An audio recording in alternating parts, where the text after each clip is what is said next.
Alright,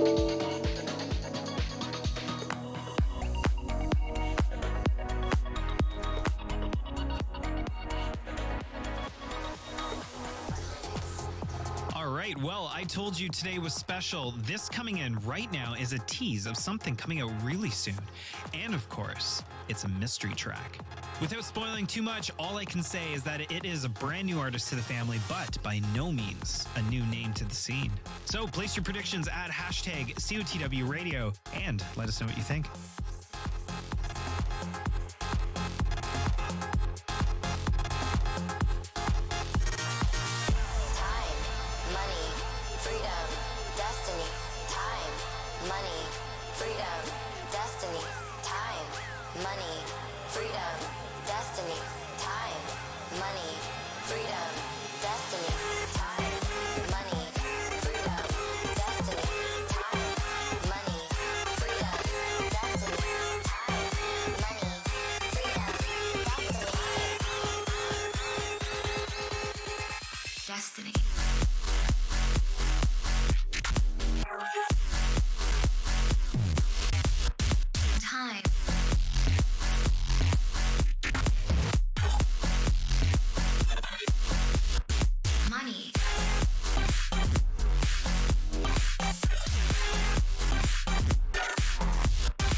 Hello everybody and welcome to another fantastic night of Dota 2, baby! What's up, Carlo? How you doing, man? Ricky, I'm doing fantastic. Every Monday is a good Monday when I'm here with you. And where are we, Ricky? We're in the playoffs, baby. Woo! It's getting good, man. It's getting real good. Yes, sir. So tonight we have Arizona State University versus the University of Alberta, which, by the way, is my home province that I am currently in right now. Oh, so, super non-biased caster, but wait a minute. I am living in the state of Arizona. Classic unbiased caster, Ricky. Caster Oh, on boy. caster Here match. we go again. Jeez. Okay. So, apart from the fact that there are no biased casters in this match, what do we know about these teams so far? Well, I can tell you, Ricky, these teams are from the same group. Oh, please tell me more. West group. They are from the West group. In the round robin stage, University of Alberta finished second place, third place. It's in the wrong order. on the standings page. They finished 3rd place in the group. Arizona State University is 5th, and it gets juicier than that. Do you want me to dish? Oh, please do. I'll dish. I'm hungry, They played baby. each other. Just, that's kind of what teams do when they're in the same group. They played each other already. Do you want to know how it went? Are you interested to know how that game went? Yes. Yes. You have to keep asking me these questions that you already know the answer to. The University of Alberta defeated Arizona State University in a flawless 2-0 fashion on November 23rd. Spicy. So ASU gotta step it up if they want to stay in the tournament. This is an elimination game, by the way, right? Like this is a lower bracket elimination game in the playoffs. Loser is out of the tournament. Yes, sir. And they're all best of 3 this year, which is a grand-tastic format change. I think everyone agrees with me on that one. I don't think there's anyone who could make a legitimate argument for best of 1s for the whole elimination of CSL was not ideal. But hey, we got best of 3s this year, which means we're gonna have fantastic series. Yes. But there's been what some else crazy is going stuff on in the playoffs? I was gonna say there's been some really good stuff happening in the playoffs already. Yeah, there has. One of the series that I think everyone was looking forward to kind of seeing, how good this team was Waterloo versus SBU. I went to university across the street from Waterloo, so this is extra exciting for me. I just wanted to share that. Sorry, tell me more about how these guys are doing. Yeah, so everyone knows Stony Brook, right? Stony Brook's being one of the most dominant teams in CSL this year. So did you say Stony Brook, the 2-time LAN competitor Stony Brook? Oh yeah, and Stony Brook, fought their way up from the best of 1 losers bracket last year to earn a spot on LAN. Stony Brook? Oh yeah. And so a team that we're not too unfamiliar with, they got 2-0'd by Waterloo. Convincingly. So if anyone had doubts about Waterloo before this tournament or before that match, this team is no joke. Like they are one of probably the most terrifying teams in CSL right now. In the playoffs too, to just bust that out.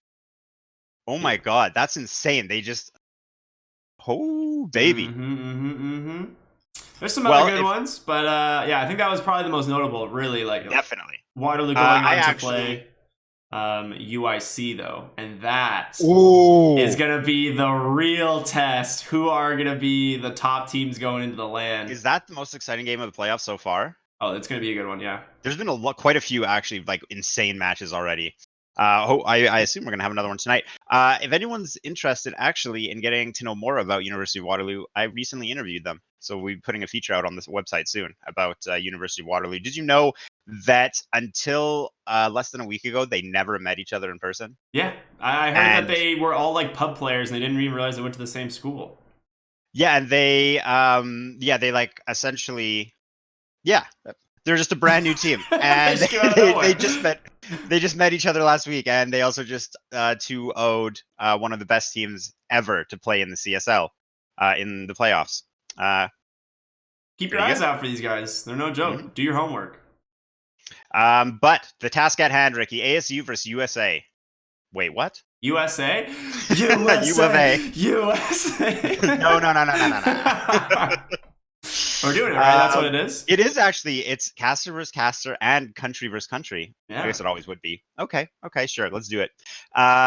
Anything more to say before we get into this match? I mean, I'm excited. I think this is going to be an incredible series. Both these teams, super talented, and it's a rematch.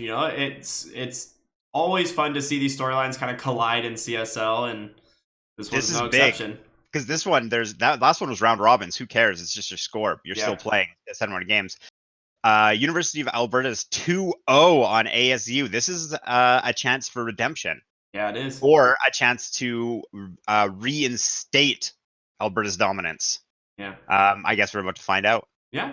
So don't go anywhere, everyone. We'll be back in just a moment. We'll be jumping right into the draft. So we'll see you then. See you guys soon.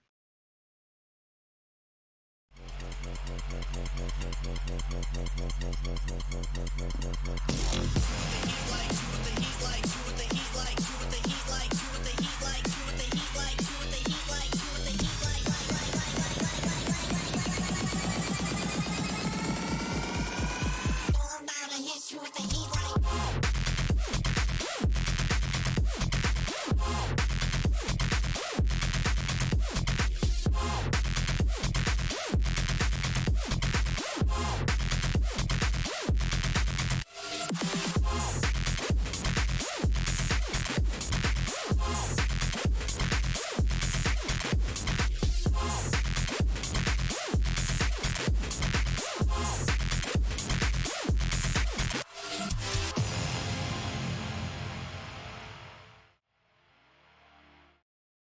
Hello, everybody, and welcome back. Not a long little break there, but we've made it. Game Quick 1. and with it. Oh, yeah. Quick to ban Invoker, Ricky. Well, first, hold on. Hold on. I'm getting ahead of myself. Let's get a look at the flags. I want to talk about the banners. I might have do you some think that weird is? stuff going on with the ASU banner, but it's fine. Do you have the Dota logo put over Yeah, it? the Dota logo is just over. Wait, no, that's totally it. Because look, it goes behind. Look, it I was goes gonna behind say the they middle have thing of the it trident. like inside of the 3D. emblem, so maybe that is intended. That's actually, I like that. That's really, I like the. You know what I actually really respect is the change throughout the season. Mm-hmm. The fact that they updated their banner. I appreciate that. Shout out to ASU, man. A good one. I like That's it. really good. I actually really love that. And then on U of A, who do you think that half of a person is that is standing behind Snapfire? I think is this the first time we get to see her in the playoffs? Dude, she's so good. Let's see it. I don't know if it is the first time we've seen her.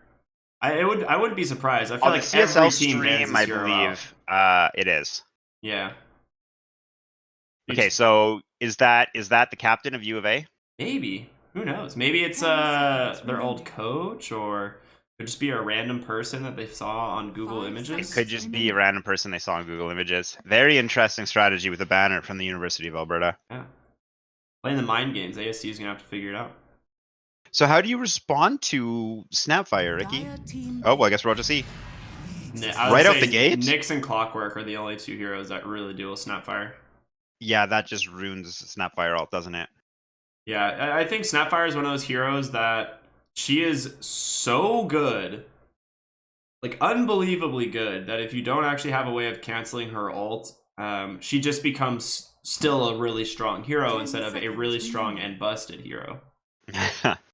Yeah, Snapfire's alt it's quite strong. If you get to go for a full duration alt, you're gonna, like, even without someone assisting you with lockdown or controlling effects, you're gonna very likely have a high impact every time you get a full duration Snapfire alt. I agree. Pangolier early on in the draft is a little strange. They could honestly respond with like a Bloodseeker here, or even a Puck, and you can flex the Puck pretty easily. So that's why I'm thinking it's like both aren't bad. But Snapfire usually needs some form of setup, so I would lean more towards the Puck, because if you can just coil into Snapfire ult, it's pretty strong. 5 seconds. Oh, for sure. Hey, that's another lockdown hero. Yeah, that's nice. We always talk about how if you pick Legion Commander, you need to have a way to secure duel victories. Snapfire is really easy. You just press R. Yes. You know. Exactly. No big. What's our status on Lich Grimstroke? There are a couple we've seen quite a bit. They're not banned nor picked, and we made it through the first phase. The meta's evolving. Yeah, I don't think I've seen ASU run Lich Grimstroke very often. At this point, they need to figure out a way to deal with the Legion Commander. The Troll Warlord's banned out, which is one of the heroes that's better at dealing with Legion for sure. Yep. They banned the Bloodseeker. Okay, that's what I expected. When you pick against Legion, there's a couple heroes that you can play from the safe lane. The most obvious is usually Troll Warlord. Depending on your lane partner, you can get away with Slark sometimes and Juggernaut. Juggernaut is not great against Legion because she just presses Q and runs away faster than you can, so it's not a fantastic matchup, but if you have any form of lockdown, I think with Slark it can be pretty strong. Oh yeah, Legion Commander is heroes that can really run away with a lane as well. Yep, like, you got to do something to deal with her. Just a combination of, as you pointed out, her harass from her Q and also her sustainability from her Moment of Courage, I believe. Yeah, Moment of Courage and press the attack. When she just gives that like purge and quick regen and attack speed buff, like you can't trade with her when she does that. So she's not a hero you want to trade with very often, just because she, naturally will be more efficient in trades. Yeah, for sure. One of those. PL ban. I think they're going Slark then. If they ban PL, you're going Slark, I think, in this lane. What is it that makes PL so good against Slark? Does he just outscale him? Slark can never fight into him, pretty much at any point in the game. It's one of the hardest counters. Him and Bloodseeker and PL are like the two of the hardest counters to PL. Oh, yeah, so it's very likely. Okay. Oh, the perfect setup. Yeah. It's not bad against Legion if you pick a solid 5. They can flex the Snapfire to the 4, which might be what they're doing. I think Snapfire Legion's pretty strong, but Slark should be able to sustain the lane if he just goes all in on regen. Yeah, there it is. Hey, there it is, Ricky. I'm a resident Slark picker. I kind of I saw Ricky, I know you turned off the webcam and just pulled out the crystal ball. Yeah, you know it. That's cheating. So you're still a Slark fan, aren't you? Yeah, I play with Zero a lot in the one position. I don't play carry. I actually am a support player, but when I play with friends, sometimes I'll end up playing the safe lane, and most often I'll pick Slark. 5 seconds. No, I understand. As a support player, Slark is a carry I enjoy just because I have had him ruin my life so many times. It's fun to twist that one around. I actually love Legion Commander. I really like when we see Legion Commander in our games because I feel like it's a hero that requires you to do something in order to be successful. You can't play it passively. Yeah. So I feel like whenever I see Legion Commander picked, it's a guarantee that we're going to have like just like a do something team. Yeah. Or do something player. There's the Oh, there we go. Okay, so... What's the synergy here, Ricky? You know, I'm not entirely sure. It has to be Snapfire and Skywrath, right? There's no synergy there with Legion. Hear me out. What if Legion Commander dueled someone, making them stand still, and Skywrath uses ult on them? Oh yeah, the Mystic Flare? Yeah. That might be pretty good. Pretty good. A lot of damage that they're just going to stand in. So Ooh, Oracle. And I love that. Now, obviously, Oracle versus LC is great, right? You want to have a save against LC. But as Oracle versus LC on a team where the two heroes they picked in addition to LC are both there to secure dual wins. Yeah. It's like it's great. Oh, and there's some more synergy. I'm loving what I'm seeing from U of A. That's a great They're just here to kill heroes. Yeah, so Faceless Void is pretty much one of the only heroes left in the pool that can deal with the lineup of ASU. His goal really is to chrono the carries, and Legion needs to find the Oracle this game. I'm pretty sure that's how this has to go. Because if he's not dueling the Oracle, no matter what happens, they're not going to find the kill. No, the Oracle. So I agree. With Faceless Void being picked up, the kill securing potential of Snapfire and Skywrath Mage has also gone up. Therefore, Oracle save, the value of that has gone up. So I agree. Legion Commander has to, because it sets the whole team up for a huge Chronosphere. Ricky, you actually do have the crystal ball out. I'm pretty sure you're just like predicting it. The Magnus ban is really good. It would accelerate U of A's fight pretty quickly. The problem with Magnus, though, I see in U of A's lineup is Faceless Void's going to want to basically like use Chrono and then farm for the next 2 to 3 minutes, and then like use a Chrono and farm for the next 2 to 3 minutes. And Magnus is just going to be farming for the first 15 to 20 minutes of the game. That's pretty much what that hero does. So did they just kind of get in each other's way, or you think it's too like farmy? Magnus just takes all of Faceless Void's creeps. That hero farms so dang fast. You literally can't have like 2 greedy junglers. Okay, that makes sense, because you can obviously see the synergy of picking up an OD. Hey, a Shadow Fiend. That's I like that fun. way more. That's sick. So that one doesn't even really go with the strategy of like we have the lockdown and we have the kill secure. Shadow Fiend, I mean, obviously he can put out a ton of damage, but he's like he's a effective tool in the right hands. We'll put it that way, and I feel the same way about Puck. Yeah, I think that Shadow Fiend pick is just probably a safe pick. It doesn't scream like it is to me. It doesn't really scream like really strong in any way. I think it's probably just a safe pick for them in the mid lane. I actually would have liked them to take the Puck. I think Puck would have been phenomenal, but ASU gets the Puck, and it's a really good Puck game. So we'll see how this goes. A lot's kind of on Oracle to secure this safe lane for the Slark. I think Elfo. Ooh, beautiful Legion Commander. That's a really cool LC. I thought that was Juggernaut for a second. I was like, wait, what? I don't remember where that one came out from.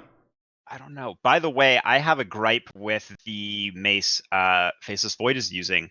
When that mace was released, the value of the Timebreaker went down, and I was holding on to my Timebreaker because I was like, I'll sell it in 1,000 years when it's like an antique. Now it's worth nothing because this mace is just so much sicker. That's like the Mace of the Ages or something. I don't remember what it's called, right? Which one? The one that Void has. I can't remember what that one's called. Oh, yeah, I don't recall what its name is. Yeah, it's so sick. It is really, and I love the cosmetic effect to Chronosphere. One thing I want to say before we get going, I feel like Arizona State might be lacking damage, which is something I always consider with a Puck draft, because Puck has like that strong burst, which is good early game, but eventually Puck's role is the dream coil, not necessarily the damage. She has like burst and then kind of falls off. I've actually with auto attacks, she's been able to carry longer, but I'm concerned, like if Slark dies, is ASU going to have damage to back up like their spells? It's a good point. I mean, it really depends on how Pangalier's game goes. To Right. my knowledge, longtime Ryan is a really, really, really big fan of Pango. Ah, so depending on his performance here, we might not see it again. So if he has a good lane and he farms pretty well, Pangolier is one of those heroes that comes online very quickly with just like a couple items and can do a lot of damage. PMA Dota also plays a good amount of Puck. As you can see, he's actually what is that, platinum ranked or diamond ranked, whatever that is. We've seen some really good Pucks in the playoffs, and I'm excited to see this one. I think it's so entertaining. The teleport effect being added to Waning Rift is a genius change in my opinion. One of the best changes like in the history of Dota. I love what it does to Puck. Yeah, it makes the hero insane. It's so good. I'm glad it got nerfed slightly. The Waning Rift distance was like 450 before. Now it's 275. Yeah. So they dropped it quite a bit, but it's still a really nice movement. Yeah, it is. It's just I feel like it's just there to make sure you can use the illusionary orb the way you want and don't have to always jaunt back. So like it shouldn't be really an overpowered escape spell. We can have some action bottom. Puck's down here. Yeah, PMA's Faceless Void's a tough hero to fight early on, but when it's 3 versus 1, that definitely helps. Yeah, they're just going for the body blocks and snap fire. I mean, there's no way to contest it. They'll just take the outpost. I mean, it doesn't matter though, right? They just take it now. Yeah, they'll take it back. It's not a big deal. That's the bad manner. I like it. Top side, there's a little bit of a kerfuffle. Both supports beating on each other. I think Skywrath Mage wins this with his high damage output, which is what he's known for. We were talking about Moment of Courage, Ricky, but Moment of Courage versus Essence Shift. These are two heroes that often win trades. Yeah. I think JC Martin might be dead. He's come pretty far out. Slark's not very fast. Yeah, he didn't go Orb of Venom though. So Skywrath is super fast. Yeah, he needed a TP. Oracle has a salve. JC Martin has to run. No, he's He can dead. no longer fight an Oracle, really styling on blocks. him, Oh, punishing him. And hold on, Ricky. Without Fates, or rather, without Purifying Flames, Oracle still steals First Blood. This hero, it's not, Purifying Flames is just an excuse. When you play Oracle, you just become a kill stealer. That's my hypothesis. I think that's fair. Are you fair. feeling me? Or... Yeah. Okay. I think that's correct. It took me a moment to process. My brain lagged for a moment, but we're good. No problem. Yeah, because Purifying Flames is, it's notorious for stealing kills just because of the mechanic. It makes the most sense to last hit with it. But without having Purifying Flames skill, Fortune End was used to last hit First Blood. So Oracle just uses that spell as an excuse. I'm onto him. I like it. So what were your thoughts on Essence Shift versus Moment of Courage? Well, these two supporters are beating each other. I was gonna say Oracle and Skywrath are just having like the I don't know what you call it. Yeah, they're just shot for shot, no defense. I think overall in the lane, Slark is gonna suffer 1v1 against the Legion Commander for sure. But he'll do fine if the Skywrath Mage is laying into Oracle. This is exactly what they want. Here it is. This is huge. Gets the courier. Oh, I thought maybe for a second he could have got Oracle too. Oh, shoot. And then bottom side Pango right after, behind the tower. Oh, there I go. Longtime Ryan making me look like an idiot. Nah. We had some action. PMA Dota's dead mid lane. Triple raised. Or I guess double raised when he was low. And that is a huge kill. And that's what you want your Shadow Fiend for. That's what you pick him for, is to win that lane. Yeah, and he gets the bottled Invis rune there, so he doesn't really lose much of anything. PMA Dota is going to be on the back foot for a while, just going for the double null tally. Yeah, I think that's probably the right call. The double null tally on Puck. All the lanes are really tough, actually. As I mentioned earlier, Faceless Void's hard to lane into, but Pango and Nyx are very annoying. Snapfire's obviously strong. Slark and LC usually win trades and now they're against each other. Skywrath Mage. Skywrath Mage caught out top potentially. Yes, pounce. They could go for the Yeah, kill. they're gonna root first. LC is here, however, LC is not gonna get auto attack. So she, oh, there's the moment of courage, getting the creeps on her. That's good. Now Skywrath with his fast movement speed, not fast enough to get away from Slark. There's no heal from LC. That's a kill, and Slark obviously happy to steal your stats, turn into agility, root him up, give me some more stats, slurp him up. Slark not gonna go under tower unless the creep tanks it, baby. Oh my god. Okay, so I think that's definitely on Melody for going 2 points in overwhelming odds. I think you almost always want to go press the attack because once he's used this Fortune's End, like you can get a pretty good amount of regen off, but yeah, that's rough. It seems to me that Slark and Legion Commander, it seems like Slark is happier to trade with Essence Shift versus Moment of Courage. If Legion Commander had pressed the attack, Slark would not be willing to trade because he'd be taking way too much damage. Yeah, I was saying earlier in this lane... Oh, are they going? I don't think so. They want to heal up on the Slark. Yeah. What I was going to say earlier in this lane, something that's really important, if you're playing the Skywrath Mage here, as long as he's throwing spells into the Oracle in this lane, Slark is super stoked on that, right? Like, that entirely favors ASU. Because Oracle doesn't mind. He's like, I got a headdress, I'll just, like, ferry some regen, not a big deal. But if you're not harassing the carry, it's making Slark's game way easier. And Slark with his fully built magic wand with 10 charges on it while Skywrath is just sitting here attacking Oracle.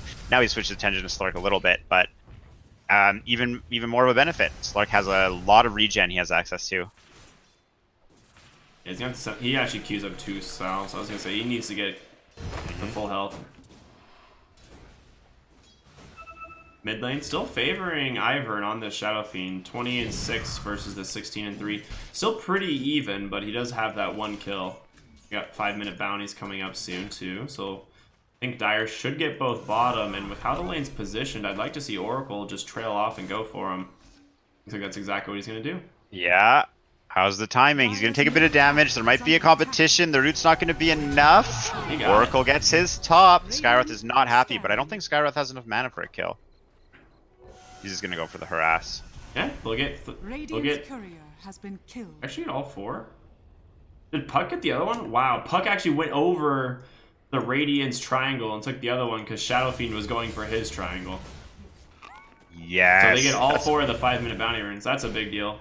That puts they currently have the net worth lead, despite them losing CS. Yeah. Just barely, but. And the thing is heroes like Pangolier and Puck can recover pretty quickly.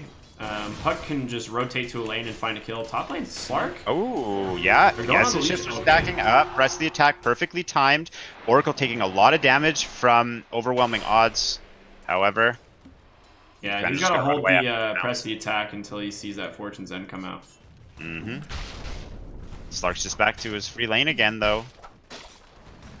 Okay, the team is back together. Skywrath going straight in on Oracle under tower, though.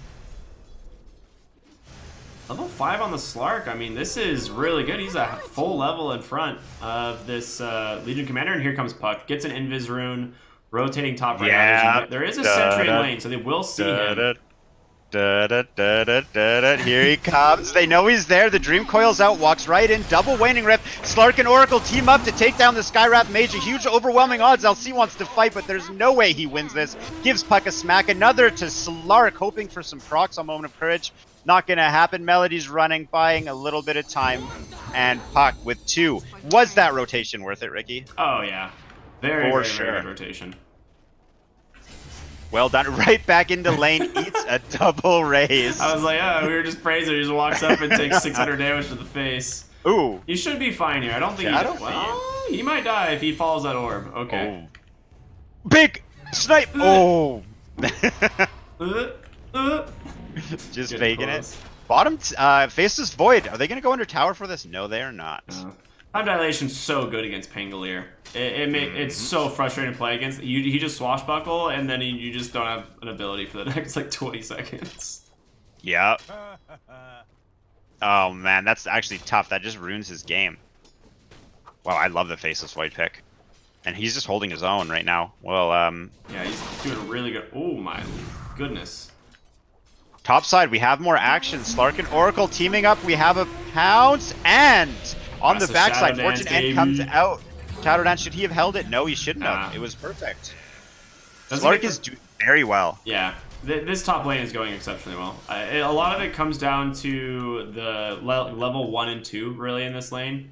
They got the first blood on the Skywrath Mage, which is really nice, but Tribal gave Slark a lot of solo experience, and then that rotation from Puck pretty much confirms that Slark's going to get a really good timed level 6, and Legion Commander is going to fall farther and farther We have a behind. mid battle in the river. Shadow Fiend and I'm gonna make it away. Shadow Fiend and Puck went at it. I'm surprised he took that jaunt. I thought he was just going to try and kill Shadow Fiend there. Especially with his teammate coming in. Back to what you were saying though about the top lane. Slark's slowing down Legion Commander too. Like, because Legion Commander, as I mentioned, is a hero that wants to get going when he has duel. He wants to keep casting it off cooldown, and now he's just struggling to even get the XP to have the button to press. Yeah, I agree. Look at this. Shadow Fiend's getting chased again. Puck? Is he a no sniper? coil, or but is he I gonna think miss? he's going. Maybe not. Yeah. But I mean, this is fine. He's forcing heroes here. Skywrath Mage chasing after him. Shadow Fiend just forced back to base, and Puck's not going to lose much of anything for it. So just clearing creeps. Ooh, that's probably the Chrono on the bot lane. Looks like it is picking off the Pangolier. And Well Conqueror done. should go down here as well. They have Cookie. They're lining up for Impale though. Ooh, Oh, there we okay, go. They just whiffed Cookie. Unfortunately. Yeah, but they didn't whiff the time lock. Yeah, that's a lot of damage. Level 4 time lock is no joke. Difficult to play against. Mid lane. The coil comes out. Yep, Skywrath Mage and Shadow Fiend under tower. Puck dropping low, but the slippery hero makes it out. No Shadow Rolling Fiend Thunder. now I don't trying to think turn he's some got damage this. on it. Yeah, no Rolling Thunder. Oracle very low, backing out. Cookie to try and save him. Long range downtown. Oh, We're gonna have a root. Pango takes him out. Now, Snapfire There's the showing up to Rolling try and Thunder. help. She's in trouble. Like, Legion's Well, rotating Mango. over, but it's a level 5 Legion commander. Oh no, it's just planting a mango tree. Disguised in there. And no one will see that. That's fine. Nicely. I'll take that. Slark's still just been sitting top level 8.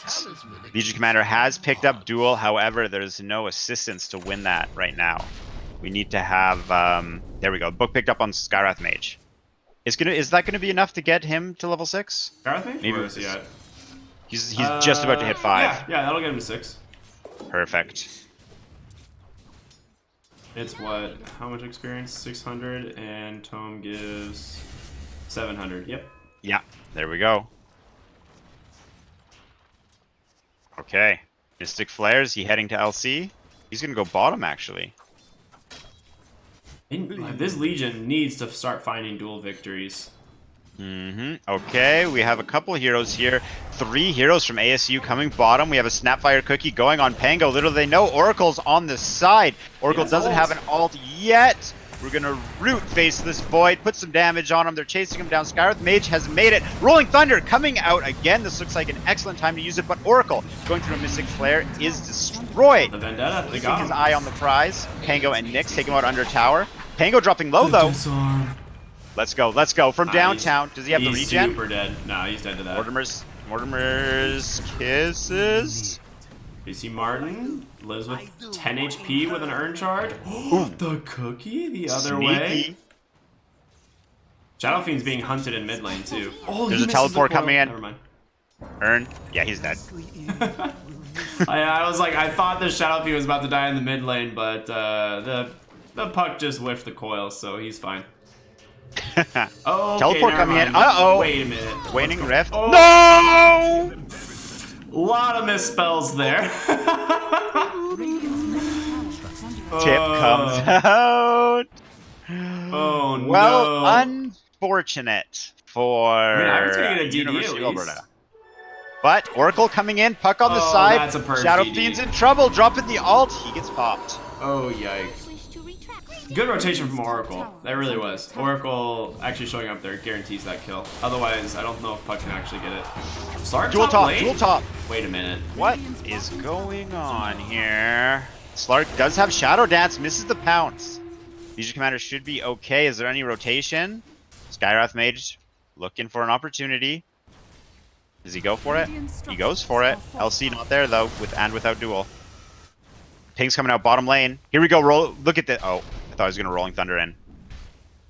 It's hard to kill this Faceless Void for sure. Very hard. They would need Puck to do it. He's the only possible. He's the only hero who can. You just have to coil him. Mid lane, PMA gets the tower. They're going at him bottom lane. Rolling Thunder coming out. Faceless Void does not get his time walk off. Followed that up with the Fortune's End, and he's rooted. Pango to finish him off. LC's here. Has a duel. Actually goes for it. Everyone's going to turn. Mortimer trying to get the kisses out. Is that a win? Canceled. Nyx Not Assassin, a win. baby. Yeah, Nyx Assassin, There's the great coil. hero. The appearance of Puck, follow it up with a Dream Coil and Snapfire. Once again under his tower, once again in trouble, taken out. PMA Dota's everywhere he needs to be. Yeah, ASU is doing so well. I mean, just looking at the amount of heroes that they've pulled to the bot lane, right? They get the Legion Commander, who doesn't, you know, I think he won the duel. No, he didn't even win the duel. Oh, no. He did not even win the duel, Ricky. And you have Slark top lane, level 11, just farming. Every, like, poor Snapfire. You cannot use your ult. Like, because the...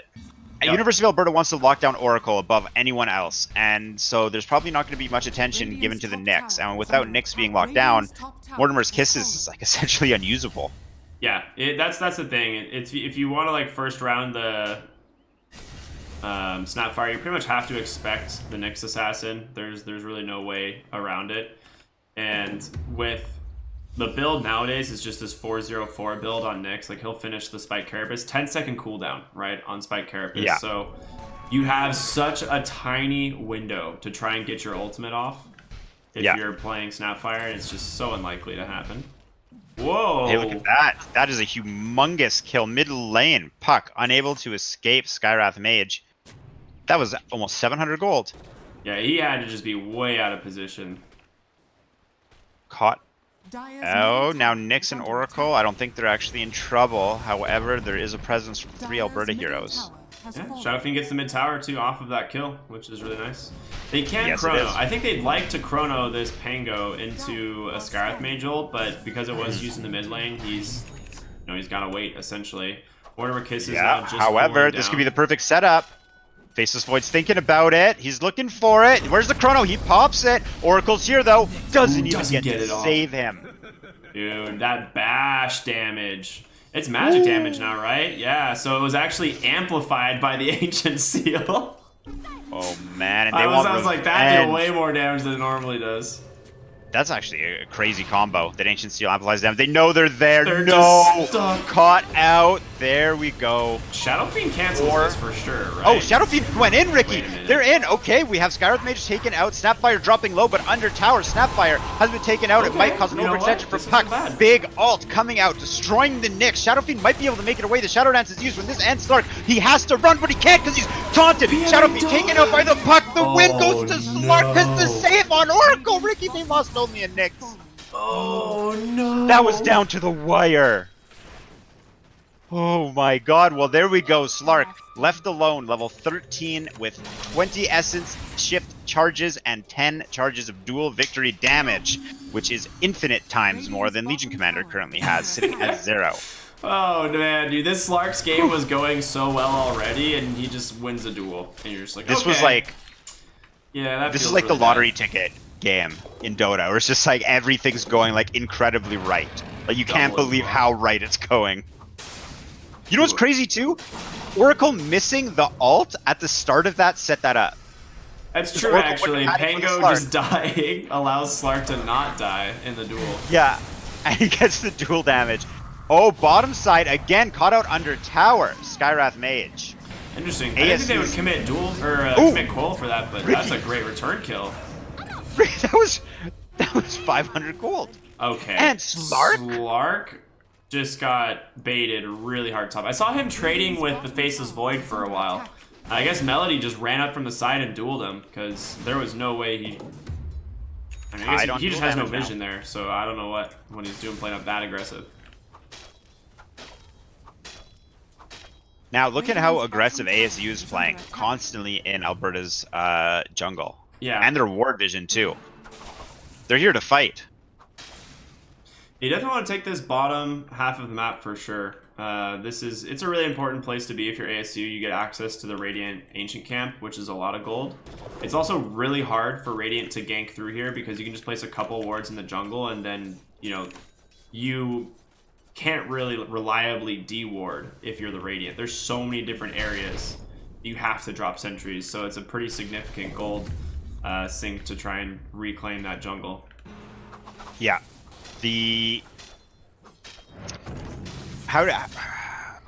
That's one of the beauties of like your triangle, right? Hold on, we're about to go into a fight. We have two-man big Chrono connecting on 2. The Mystic Flare actually splitting the damage, but this is exactly what they want. Dropping both. Mortimer's Kiss is actually overkill. We see the synergy of Alberta. Top lane, a dual victory, catches PMA Dota as well. That's the a blink great reveal. kill. That's a blink reveal from Legion right into a duel, and we were talking about how Melody had no damage this game, and 20. suddenly 2 dual victories on some really strong targets. On the 2 best targets. Yeah. And the Blink Dagger first instead of Blade Mail first. I think that's exactly the right play because the whole point of this lineup is that Snapfire and Skywrath Mage can assist in dual victories. Legion Commander doesn't have to worry about bringing the damage, just about casting the spell. Yeah. Now, something that's interesting, Ivern on the SS just went straight BKB. I don't think I've ever seen this been done. So he just wants to get that ult off in the middle of their team and just go, I guess. He doesn't want to get locked down. Well, speaking of getting locked down, he might be in trouble here.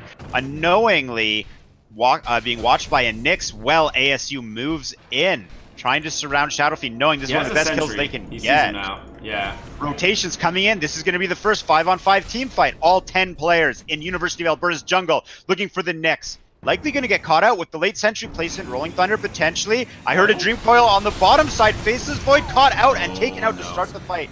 That is a real bad way to start. ASU gonna press their advantage. Going in, a duel comes out on the bottom line, and it looks like Legion Commander's the one in trouble. Another duel win for Slark. BKB comes out on Shadowfiend trying to push ASU away. So far, they've only lost the Oracle after he's casted all his spells. Pango on the side hits a massive swashbuckle, and his team will push up the high ground. First, they're gonna finish off Skywrath, follow that up with Shadowfiend. Then Snapfire, that is a full team wipe. Ricky, ASU is insane. Yeah, you can't take that fight if your Void dies right at the beginning. That was the Chrono is like a huge part of their team fight. Also, Void in general is so much damage. Void is a lot of damage on their team. You even noted how he gets his damage amplified by Ancient Seal. Every fight that Void goes down first, I think, will look like that fight. He is a key part of Alberta's strategy. Without Void, the only lockdown they have is duel. Cookie. Yeah. Duel and Cookie, yes. Yeah. Cookie, and that's pretty much it. The SF BKB, right? I talked about, I was like, it's kind of weird that he's just going first item BKB, and like... You think it's a problem? He just has no damage. Yeah. But like, he needs to burst these heroes on the back line. Like, Skywrath ran for the Oracle, but it wasn't in time. He gets the False Promise off onto the Slark, so there's no way they're killing him. Yeah, he is. I had fears that ASU would be weak without Slark, but without Shadowfiend being able to contribute damage, it seems that Alberta's the team that's lacking damage. Yeah, they're actually hunting him again bottom lane. Connor Morph. Oh my god, look at the positioning here. They're just going to collapse on him. Meteor Hammer. Yeah, there's the BKB, Ricky. If Nyx went for the stun first, would he have been able to do it? Yeah, 100%. Oh, okay. You go for that stun. I think you just like go for the stun first. Either way, all he really was trying to get was the BKB, not the kill. Yeah. So yeah, that's still huge. Yeah, it doesn't really matter too much to him. Mid lane Melody comes in. They want the puck. However, Legion Commander knows it's time to back out. Legion Commander going for a BKB too, Ricky. Yeah, I mean, they actually just need BKBs on the side of the Radiant. Faces Void's got one queued up as well. Only about 800 gold away. Nyx picks up a double damage, but using Vendetta. Actually, it's up again soon. Top lane. How do you feel about... Dota. Oh, he gets the combo. That's a big bit kill. Too cocky. Goes down to the Mystic Slayer Legion. Again, I think it's a really dangerous place for the puck to be if you have no vision in the top half of the map. And I understand he wants to just be cutting waves, but you're going to get caught eventually without a Lincoln Sphere, or I guess he's queuing up an Aeon Disc, so that will help for sure. Similar to how I believe Alberta's going to lose fights without Void, without Puck. Oh, there we go. This time Shadow Fiend wasn't fast enough. Getting CC'd by the Nyx below. We have Slark going in. BKB popped. Teleport coming out. He's gone. Yeah, no Bashers yet. Slark went for the Aghanim Scepter, queuing up a Basher now. But again, another BKB charge popped, which at the end of the day, I mean, this was a first item BKB. It's 23 minutes into the game, it's down to 7 seconds. So by the time we hit 30 minutes, that's going to be like a 5-second BKB, and against the side of ASU I don't know if that's going to be enough. Yeah, the first item BKB is tough, as you were pointing out, right? Because it's like you get it early and you don't have any damage, and then when you need it, it doesn't have any charges. Yeah. They got... I understood why he bought it. The damage that they have between, like, Skywrath, Legion Commander, like, Faceless Void. Like, they have a lot of damage on their other heroes, but they didn't connect. We're actually going to go right into a fight because Skywrath got caught out and is killed, and I think Legion Commander, he's going to be safe. Yeah, he actually threw the cookie at the Skywrath, snapping the coil, and that's what killed him, which is really funny. But yeah, speaking to the BKB, right? There's obviously you can see why it's picked up. It's a delicate decision, like many of the decisions in Dota. What makes this game so beautiful. I think Shadow Fiend didn't think he needed to do a lot of damage, and that is fine. Requiem is pretty sick. It's a good crowd control effect in fights. If he could fear the Oracle away from the carry, which he almost did on the jungle fight in the Radiant side, you know, maybe they get a really good. We have a duel here. Duel. I don't think Legion Commander's going to collect a win, but with Mortimer's Kisses, we may be getting a kill. There's the Rolling Thunder, but he bounces back. Are we going to see a go coming out from ASU on the side? Nyx is looking to pick someone off. Puck follows it up, and Slark, here we go. An ult coming out from Shadow Fiend. There's the fear. Slark, is he going to get caught? Oracle has a save on the backside. BKB is worn out, and Shadow Fiend is on retreat, but a Chrono comes in. And Shadow Dancing Slark is safe for now, even though he's been saved by Oracle, which leaves Pango out to die by himself on the backside. Puck and Nyx coming back in. Faceless, Legion Commander, and Slark going shot for shot. It looks like Faceless Void is going to be the first one to fall. Follow that up. Shadow Fiend, without his BKB, is taken out. Legion Commander in the fray, but surrounded by ASU, he is going nowhere. Chasing. Slark has Ags. Like, oh, he's not going. Okay. Yeah. Wow. Slark Oracle is really good. Yes, sir, and I think you know that Pango was not happy to see Shadow Dancing Slark have the ult on, but I think that was the right mindset to be in from Oracle. Like, just save the Slark, just save the Slark. No matter what, just save the Slark. Absolutely. I mean, Pango had already got Rolling Thunder off, did what he needed to do in that fight, baited a good amount of spells, and then, you know, your Slark comes in, becomes the carry that, you know, ASU is hoping he's going to be, and Primal stays alive through it all. His positioning has just been really good this game. He ends up having just the Aether Lens. I'm not sure what he does for the level 15 talent, but if they don't have anyone jumping the Oracle, they don't win these fights. Like I said in draft, like Legion's job is to find the Oracle and duel him, and Faceless Void has to chrono the carries. Like, he has to chrono Slark and Pango like he did in that fight. Yeah, that's just not working. The great job from Oracle, because that looked like a great chrono, right? But you're completely correct. Oracle needs to be the target. You could hit I mean, if you hit every other hero, that's probably pretty good. Snapfire caught out by Slark. Cookie is not going to work through Pounce under tower, but with a ping... Oh, Snapfire actually makes way. Snapfire's pretty tanky, and if you take a look at the items, I think I figured out why. I hate this hero for that reason. Puck and Skype Mage dueling it out bottom. Puck, you might get in trouble, Yules. There's a Yules. Here comes a Jaunt. Yeah. Okay, Puck, where are you going to go? He's safe. He's out. Yeah, I think that's one of my biggest complaints about Snapfire. From the support position, like, she just has 1,750 health right now in Guardian Greaves. Like, how do you actually kill this hero? She's like as tanky as a Legion Commander, basically. Works for her. Well, I think the big thing, though, is Nyx isn't going to kill her, but Nyx does a pretty good job of dealing with her. Ooh. Oh, Ping's coming out. Void. Now, Faceless Void on the run. Pursuit from Nyx, Oracle, and Pango. There we go. Oh, they have Time walk into the trees. Yeah, they have no way to stop it. You went time on cooldown. Where he goes the cast range. I think everyone goes the cast range on Faceless Void. Yeah, it's just, it can be so game winning. the difference between life or death. Not a lot of talents can really like reliably save your character. Yeah.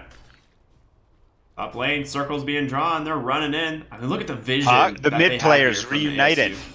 Puck, Dream Coil comes out, but he's silenced up. Here's a Yules, Nyx on the side, hits the Impale, followed up with a Meteor Hammer. Slark's making an appearance, but he's standing in the entire Mystic Flare. He dashes through the BKB of Shadow Fiend. Shadow Fiend's BKB is so unhappy about this. Surrounded and taken out of nowhere. ASU collects some very important kills.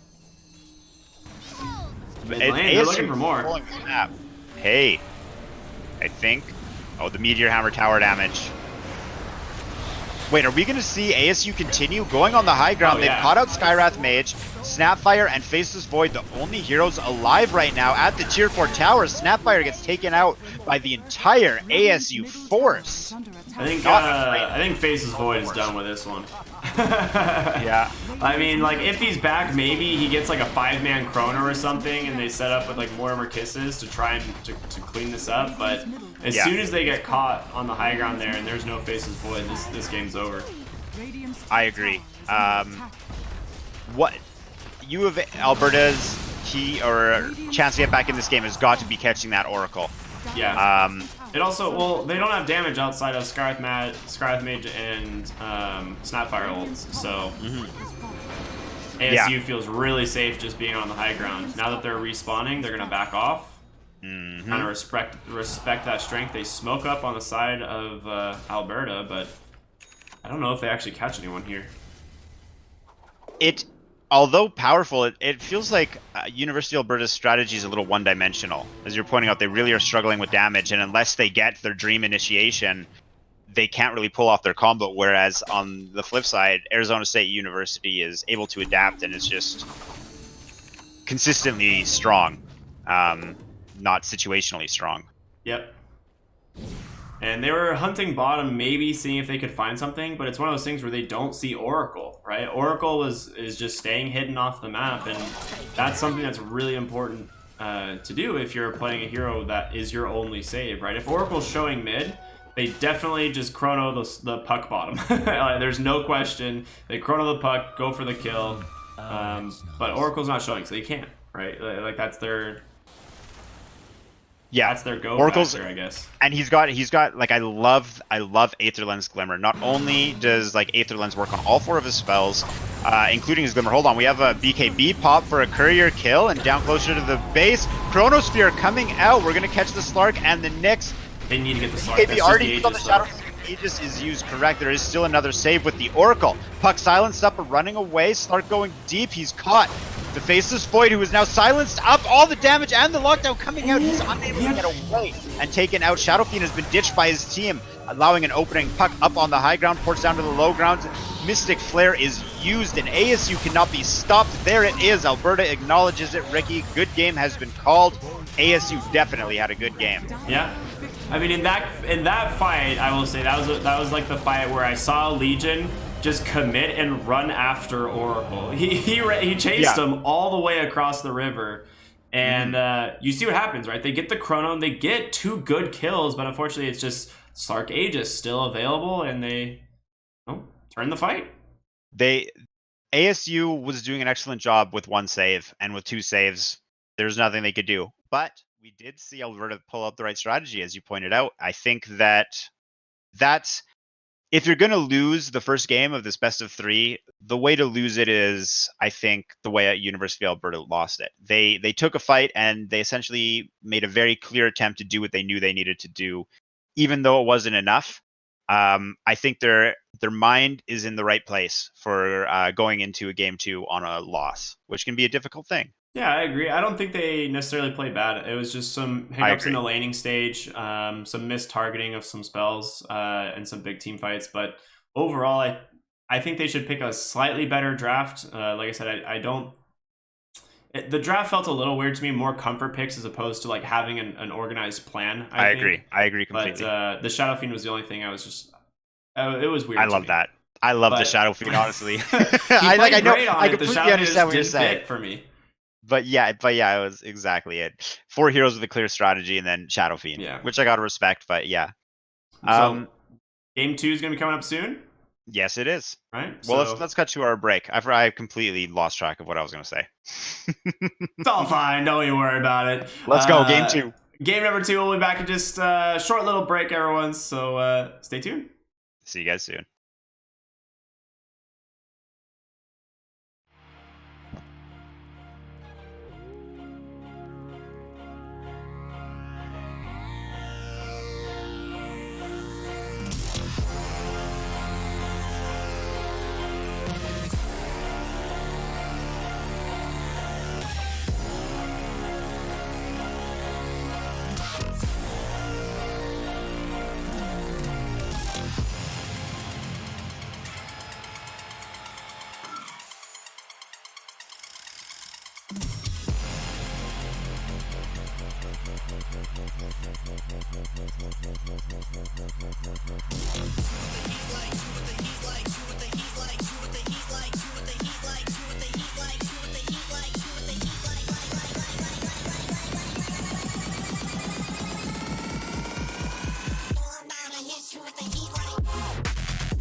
right, checking in with you to see how you guys are doing.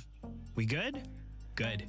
If you were just tuning in, well, you kind of missed a bunch. That right there was Bad Computer, and we actually started off the hour with brand new Bad Computer. Then we dropped a mystery track. Who do you think it is? Let us know. Hashtag COTW Radio. And right now we're going to play a brand new collab between Kuro and Hex Cougar. This is Warning Signs, and you heard it here first on Monster Cats Call the Wild. Just walk it off, it's what I tell myself. I've been leaving you calls, but you leave me looking for reasons to stay.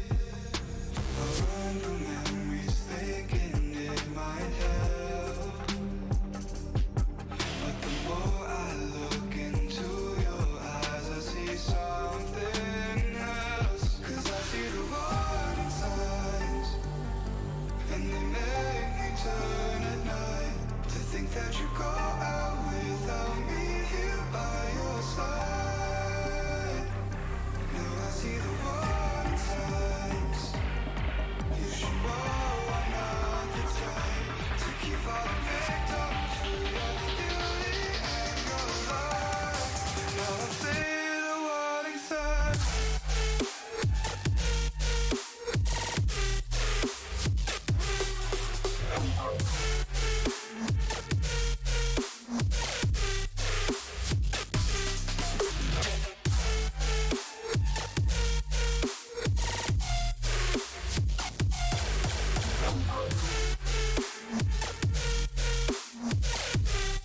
Now I see the warning signs.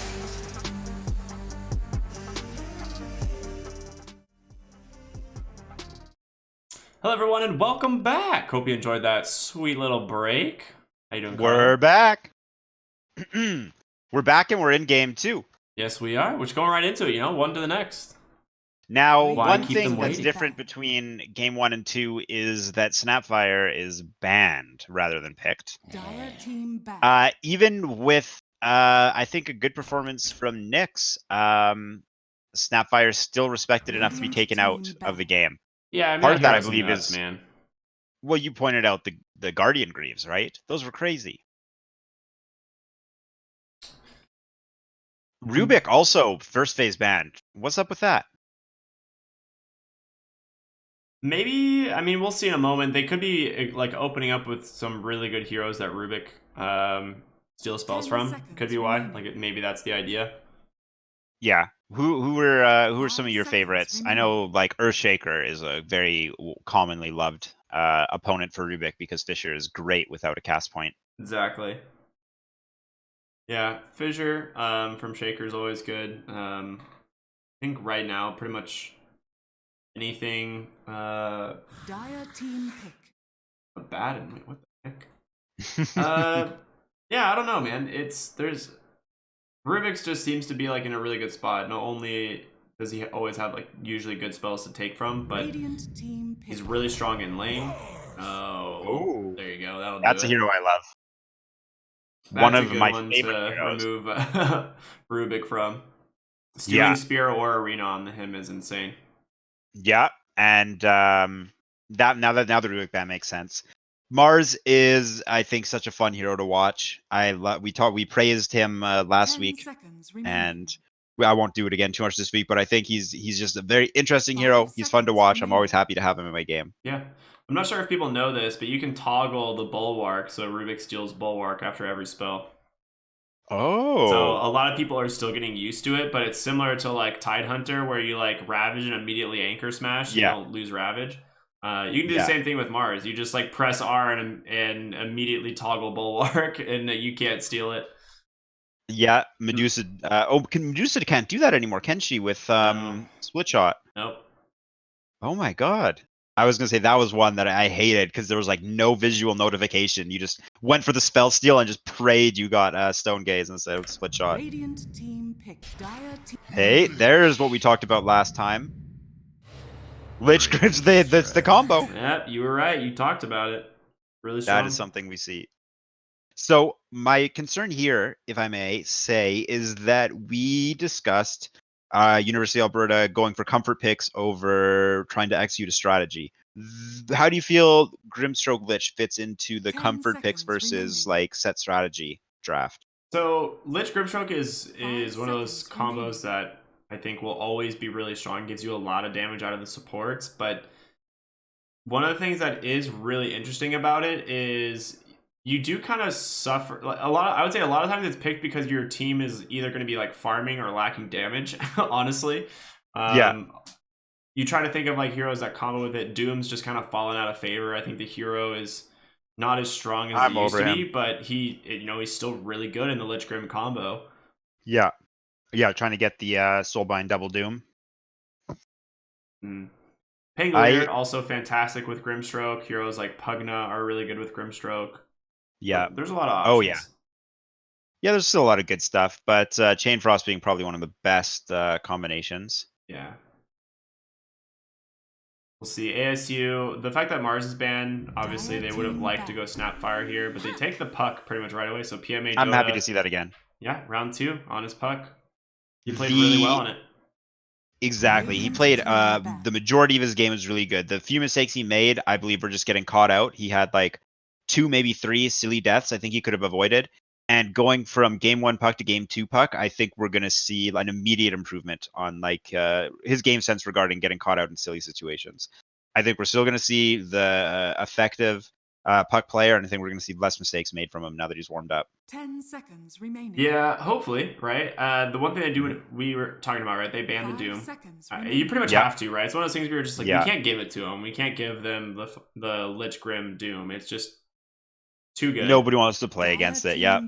Ban the Slark. Okay, a little bit of a respect ban there, but also I like it. Telegraph. It's just a good hero to ban, I think, in general. Who might it telegraph? Underlord is one. He doesn't really work too well with Lich Grimstroke, but he is just a very strong tanky hero. Also could work with Centaur or Timbersaw. I think those 3 heroes are like the big ones that come to mind. Surprised we haven't seen Timbersaw. Yeah, he's a favorite hero of mine, and I'm always happy to see him in a draft. And we do it is very rare we see him. Yeah, I think Timbersaw is going to be one of the top picked heroes at the major. Oh, I think people are sleeping on him. I'm pretty sure Timbersaw is insane. I mean, I always love to believe that he's one of the most entertaining heroes. I remember, like TI3 Ice Timbersaw and Snaking mid Timbersaw. It was a fantastic hero to watch. If they ban Lifestealer, they're not picking Timbersaw. U of A now Grimstroke Lich. Does this kind of fits into any combination for your cores? Like this doesn't really tell much. You want to pick something that works well with Grimstroke in the offlane. Centaur. Yep, there it is. Yep. There it is. I was like, you need something that has like a stun setup as well, and you can follow it up with the Inkswell. You have a good amount of damage from the hero already. I think one of the main reasons that Centaur is picked with Grimstroke Lich is Lich has to be able to get within range to use the Chain Frost onto the soul-binded heroes, and Stampede gives them that mobility to find those and execute the combo just with ease. I agree. I think Stampede has so much utility in competitive matches, just in general. Like when all the players are communicating with each other. I also think, similar to Mars, I also think Centaur's a very fun hero to watch. You're a Centaur player, aren't you? Kind of. Like I've dabbled in the Centaur. Yeah, I know what you know about him. So they banned the Slark and they picked the PL, Ricky. They hate Slark. Yeah. I don't know why you really banned the Slark if you plan on picking the PL. Maybe they didn't want to pick PL, but it does look like a pretty good PL game so far. The Winter Wyvern is a little bit frustrating, but Mars doesn't do exceptionally well against PL in the lane. And I think the Diffusal Blade on PL will be really effective versus Mars and versus heroes that are Cold Embraced by Winter Wyvern. Assuming Phantom Lancer goes for Diffusal Blade. Yeah, Winter Wyvern is like one of the heroes that is pretty annoying if you're a PL. yeah, because kind of weird, but AoE and his Winter's Curse. We will see. Yeah. What do you want to see from the other support from ASU? A reliable stun? or just a They stun. need something to do damage, right? Like right now, they're lacking. Yeah, as once their spells start wearing off, they need some like actual damage dealers. Yeah, I think they can pick a pretty greedy 4 here. Something that really punishes this Lich PL. They could honestly go in Enchantress, maybe. Nah, Enchantress is so bad against PL.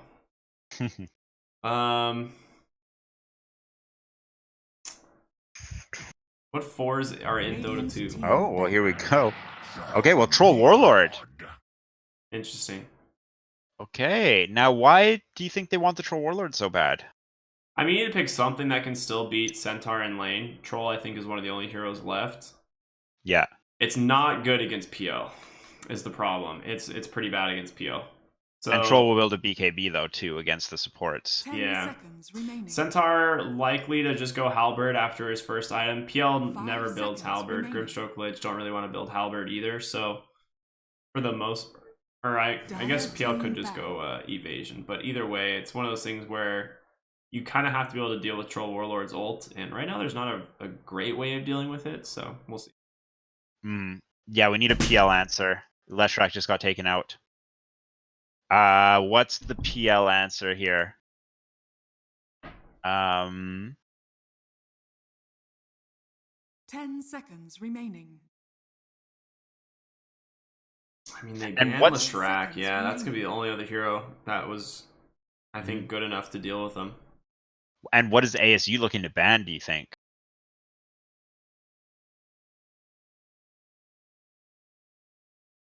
I mean, a mid laner that shuts down Puck. I mean, maybe they just ban his Shadow Fiend Team pick. and Ooh, OD. Oh yeah, you have to actually ban OD. Yeah. It's unplayable.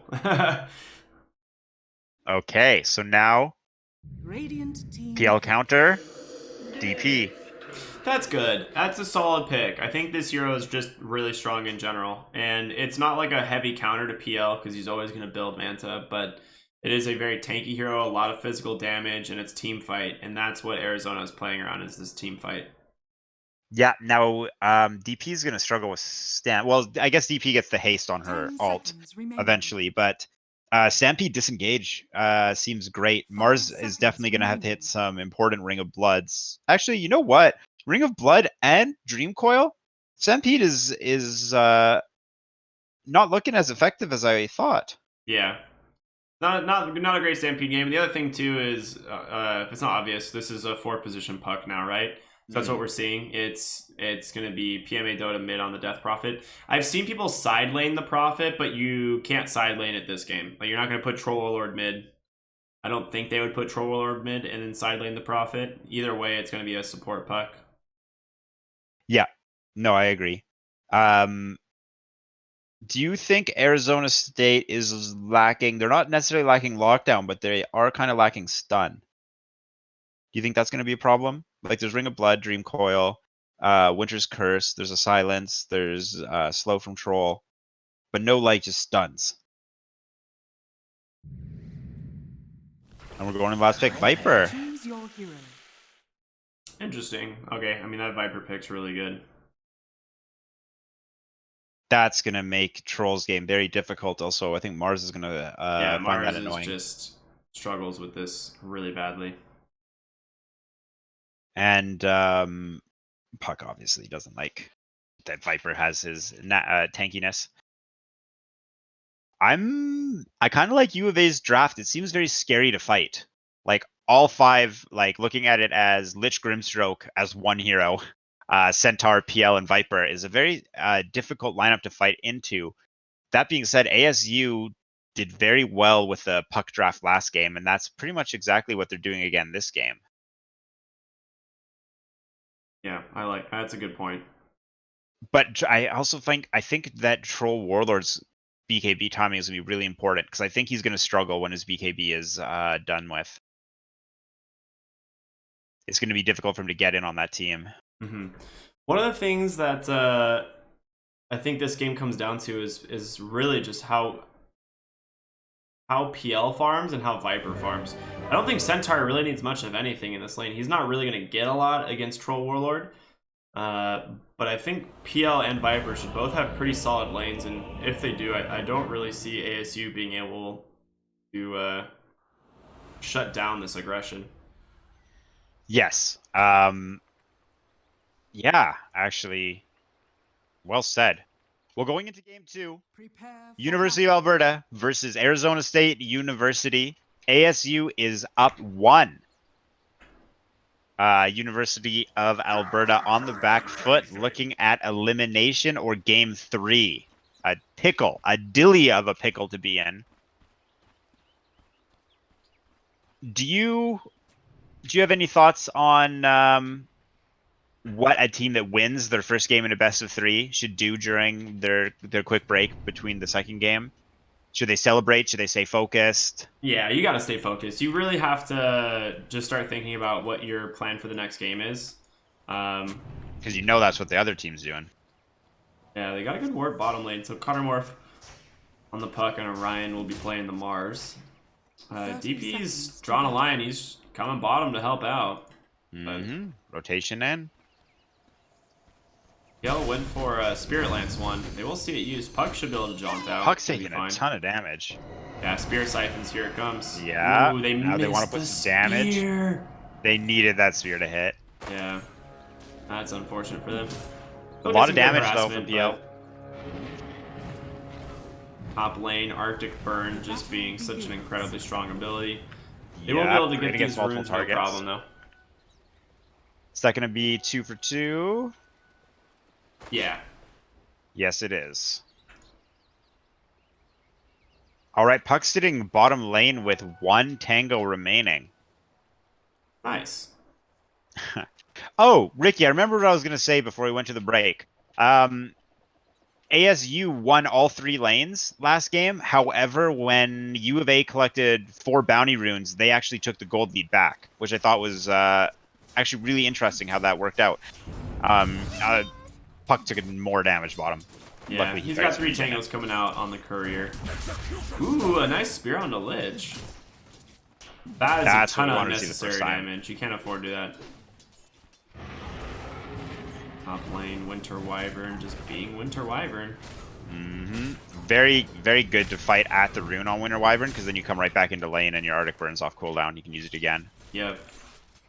Because it's a massive cooldown, you want to use it as often as possible. 50 It's seconds such a one. good ability. It's really good.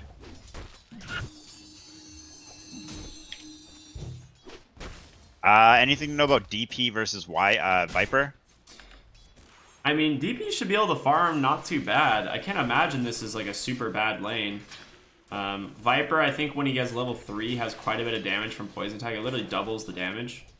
So you do have to like definitely respect that. And you don't have real good ways of running away from the Viper, other than the fact that he's slow. Right? You just have to be quicker. And DP's not too slow. 318 MS level 1. Pretty good.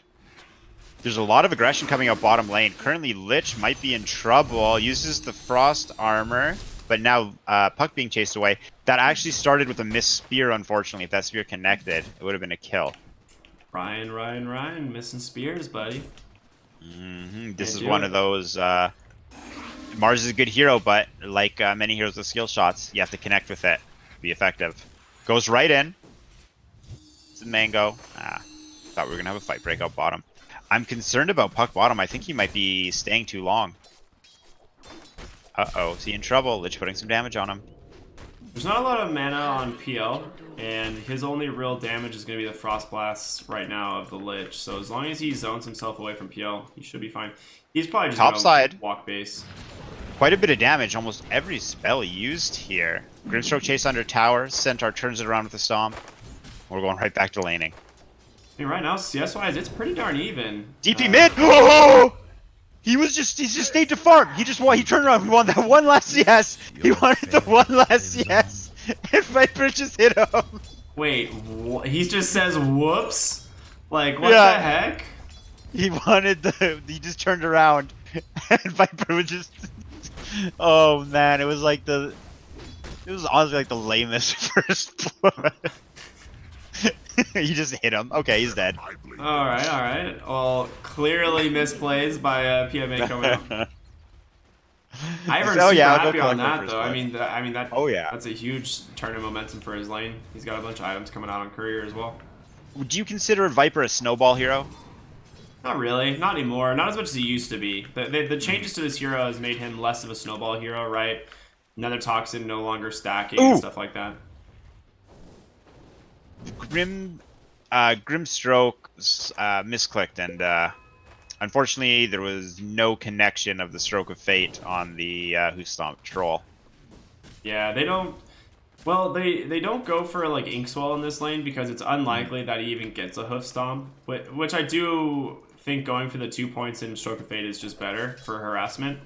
But I mean, one of the things about this combo is you want to be able to like apply a lot of pressure with this, with these two heroes, and they're just not able to do it. Every lane attempting to apply pressure.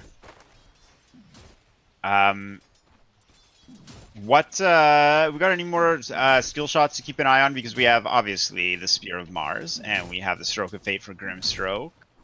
There is, I guess, the Illusionary Orb. However, you use it for 2. It's just the 3 of them. Yeah, I mean, bottom lane, Mars doing great, 26 and 5, PL 21. So overall, Mars pretty happy with how the lane's going so far. For sure. All the trees are gone. He has nothing to pin PL to. Yeah, I wonder how that happened. PL just like been spam cutting trees this whole time? Must be. He's doing it now still. Bounty runes. No real action occurring. Grimstroke drop low. Oh, here we go. Viper. DP is just gonna TP out, yeah. Mm-hmm. That's a safe play. Yep. Oh, PL did not get pinned. Honestly, both teams kind of just farming right now for the most part. Mars is getting pressured by Frost Armor PL. Lich has Frost Blast he's looking to use. However, Silence from Puck slowing him down. There's the pin. Didn't cut down that tree. Illusionary Orb. Huge damage from Lich, though, connecting the Frost Blast on 2. Tons of one charges there, too, on the PL, keeping him alive. Kind of went even, damage-wise. So we'll just all solve back up, kind of reset the lane. I think top lane is going pretty darn good for the Troll. They're giving him some solo experience right now. Wyvern is out stacking camps, just trying to try and make this game a little bit easier for them. And with the lanes positioned currently, Troll shouldn't really be in any danger here. I'd like the Grimstroke to pull. Looks like he pulled the Dire Catapult for some reason, but as I say, I'd like him to try and pull the next wave so that they reset the equilibrium and try and deny some experience to the Troll Warlord. I'm assuming that's what he's trying to do here. Yeah, really smart play. Radiant's middle tower Viper is our first ultimate bearing hero in the game. Death Prophet's actually rotating at level 5. How do you feel about the Death Prophet rotations? I don't know if they're going to get anything. A ward comes out. They're really far behind the tower. Yeah, I don't think that. Yeah. I don't think you can do anything about this. She pops the Arcane Rune, gets level 6 now, so I think their goal here is to push the tower with. Oh, I was gonna say push the tower with a catapult, but she just TP's mid immediately. Yeah. And TPing mid takes a lot of damage from Viper, choosing not to use his Viper Strike. Likely going to try and commit it on a kill attempt. Don't go close, DP. Viper, is he going to go for it? There's the Viper Strike. There's no TP. Breaks the first Siphon. I think he's Viper's gone. Nope. I don't know. Doesn't look like it. Yeah, DP doesn't get the away. extra stack on him. Top side, we have an Inkswell coming out, gonna stun the Troll. Are we gonna see them try and turn it around? Probably a double edge coming out, but it's not gonna be enough damage. Stroke of Fate, don't whiff it! No, and now he's in trouble. Silence Low and Winter Wyvern taking a lot of damage from the creep wave. Troll's gonna miss the whirling axes. They held on to that for way too long Here for it is. some reason. Big Stroke of Fate, no. Oh. Sorry, what were you saying? They held on to... I was saying he held on to Stroke of Fate way too long. I think they thought they were going to kill the Troll, and just did not happen. Lich bottom lane gets brought down between Mars and Puck. Puck left the last hit as well. PL is, you know, got a lot of levels on the Troll Warlord. There's another kill in the top lane, Centaur Warrunner with just the stomp and the double edge. 3 points in double edge is how you have to play this, I think, which is interesting. Just drop huge damage. Team it up. Hey, look at this Grimstroke. Is he gonna get a kill, Ricky? Oh, we got level 6, just barely off the creeps there. Yeah, Troll gets a kill. Now Centaur's here. Yeah, big double edge at the end. Hello.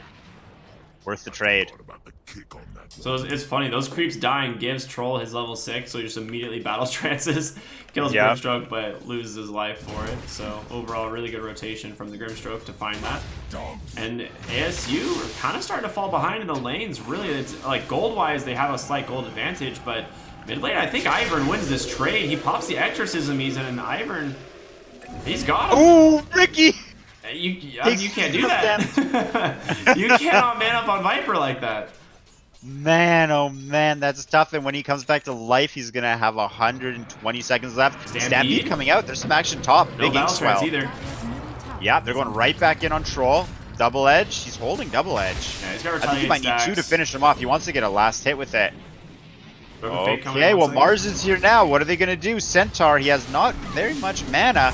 Just gonna connect, and Mars will collect a kill on Grimstroke. The Ring of Blood comes out, and Centaur surrounded by the walls of the Coliseum, and the players of ASU is taken out in front of his tower top. That's a great rotation from the bot lane. Like both heroes That's what we wanna TP up see. there, trying to make something happen. And this is just space for PL, right? Like you don't lose the Troll Warlord, you know, which is the big deal. Troll Warlord, dying there makes that like TP rotation even like so much more worth it, right? Like if you lose Troll, it's like, all right, well, we forced 2 heroes, but at least we got Troll. Yeah. And he's alive, so it's He was the important target. Viper. Oh, did he deny? No, he didn't. ZP got the bounty run. Well, we're splitting up the heroes. There is no Grimstroke Lich alt. Grimstroke level 6, Lich only level 4 yeah. at the moment. Unfortunately, U of A is going to suffer until they get that combination. Warlord's farming up a huge stack right Yeah, now. They have vision of great. this too, and Grimstroke should be able to stroke a fate this. Kill a lot of those Okay, creeps that a he lot of does. damage. Hoof Stomp coming out. Silence on Troll. No mana on Winter Wyvern. Inkswell. It looks like They he's going got to him. connect. Oh. This is going to lead to a kill. The Battle Trance comes out. Now, Troll chasing Centaur in the Battle Trance. The Grimstroke ult is there. A double Sinister Gaze going back got him, in. baby. Centaur has everything he needs to clean this up as long as he doesn't die first. The Tango, but Puck shows up. Puck Nice wants to little get waning more. rift. Puck is level 7. He like that kill just got him so much XP, and then the rotation beforehand as well. This Dream Coil won't lead to anything, though. I think, unless he thinks he has enough damage. No, he's gonna go ward. That's what he's Ryan's up to. getting dove by Ivern in the mid lane. Yeah, he has to there pop it the is. arena. He's still dead, And I that's- think. Yeah, he's- there's no way out. This Viper is crushing Viper's them. 4 gone out, points though. in We poison have 2 attack. rotations coming in. The tower goes down. DP is here. Gonna drop the Spirit Siphon. Viper killing the other winged hero, going deep, and he collects it. Viper will die for it in the end. I gotta see what the fight recap says, because I'm not entirely sure. I mean, that's so worth it. He gets middle tower. He kills 2 heroes and forces Yeah. all 5 to the mid lane. When you put it that way. That's no matter how much gold he lost or won. That is so worth it. Definitely, and now his team's putting pressure top lane. Fortifications used, but no one's there to defend with the catapults. Yeah, I mean, Lich his also tower's has his dead. ult. 100% dead. Lich is hiding, playing by Grimstroke. I think this is a great play strategy-wise. This is exactly what Lich should be doing. Perfect. We talk about the amount of space being made for PL, and we see it showing up on the net worth here finally. The Mars was holding the top net worth spot for a while, but that Viper kill in the mid lane, they trade spots basically, and now PL slowly creeping his way up. Going for the first item, Yasha into Diffusal, which ends up being, I think, the standard build nowadays. Mm-hmm. Roll, I think, oh, he's going for Maelstrom. I was like, maybe he's going Battle Fear, but he's actually going for Maelstrom. Wants to do some farming. He gets an Iron Talon. Kind of a upsetting item to get, I find. Radiant's bottom tower is under attack. What, do you have any, favorite, neutral items, like early game? Radiant structures. I think Arcane Ring is one of my absolute favorites. Yeah, That okay, yeah, item is that's just- what I mean. Is under attack. Yeah. I've never been upset with that item. Arcane Ring, Faded Brooch, and Shovel, I think are the... Shovel I love. Actually, I think Shovel might be my favorite. Hey, there's the Arcane Ring, speaking of. Yeah. With Arcane Ring, is you know, because someone on your team wants it, right? Like, absolute Yeah. worst case, someone is happy with it, Yeah. even if you're not good with it. Top lane. I was gonna say maybe they're trying to make it play top, but no one else is up there. They're just gonna try and trade the tower. Yeah, the thing is, there's literally no game where Arcane Ring is bad. Yeah. There's never a hero, like you said, one of your 5 heroes will be like stoked. I got an arcane ring, even if it's like a 1 or 2 position. Yeah, I've seen like agility carries just be like, sick, I got an arcane ring. I have a ton of mana now. Sweet. And there's the shovel. Viper can't actually use the shovel because he doesn't have hands. Think about that. He wills it to his to dig on his own. I need a shovel like that. I know that'd make yard work so easy. DP solo pushing without mana. He does have some teammates nearby. But that's kind of an underwhelming exorcism. However, it did force a rotation. PL has the Yasha completed. Troll. And on the Javelin still.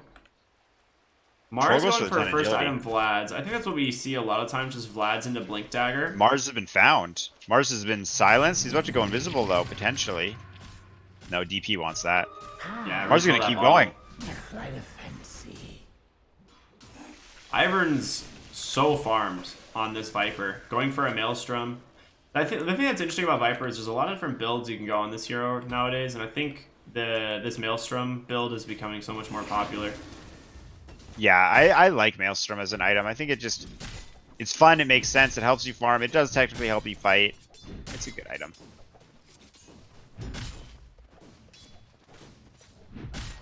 Everyone's kind of chilling right now.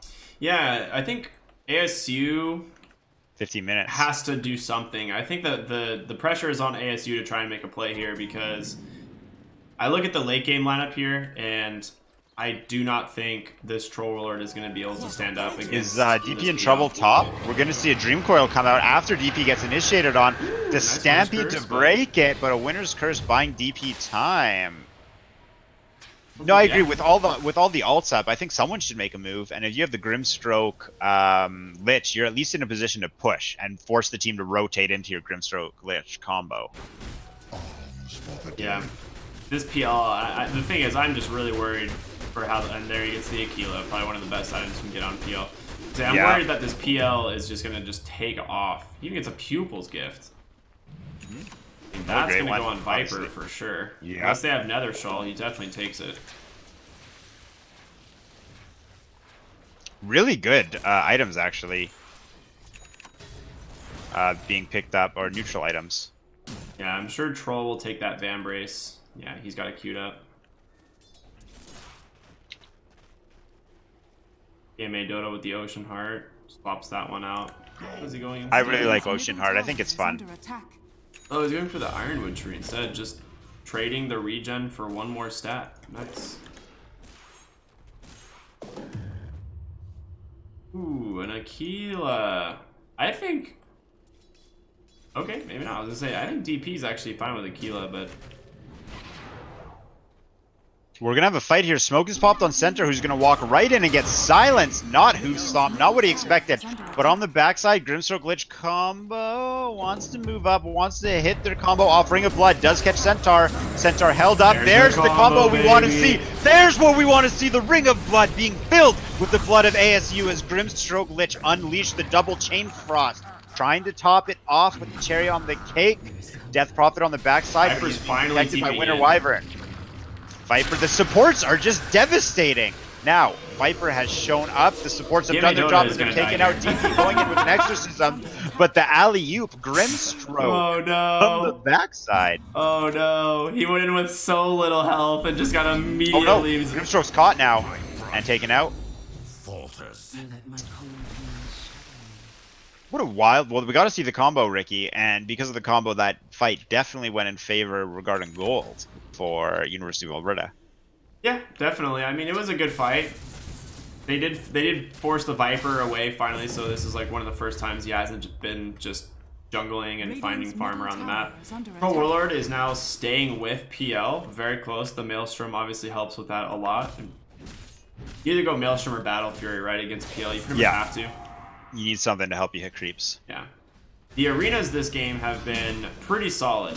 They help secure kills, but going into the Lich Grimstroke combo is no joke. Looks like they're chasing out again here. Yule's Lich bottom is caught. lane. The Yule's silence stops. Stampede. Lich making a break for it. The Stampede might be enough. Yeah, it looks like it will be. But ASU wants more Dream Coil used. They catch a Viper out. Viper immediately drops the Nether Toxin. Ring of Blood, not what you want to see from it. Mercy stays my hand.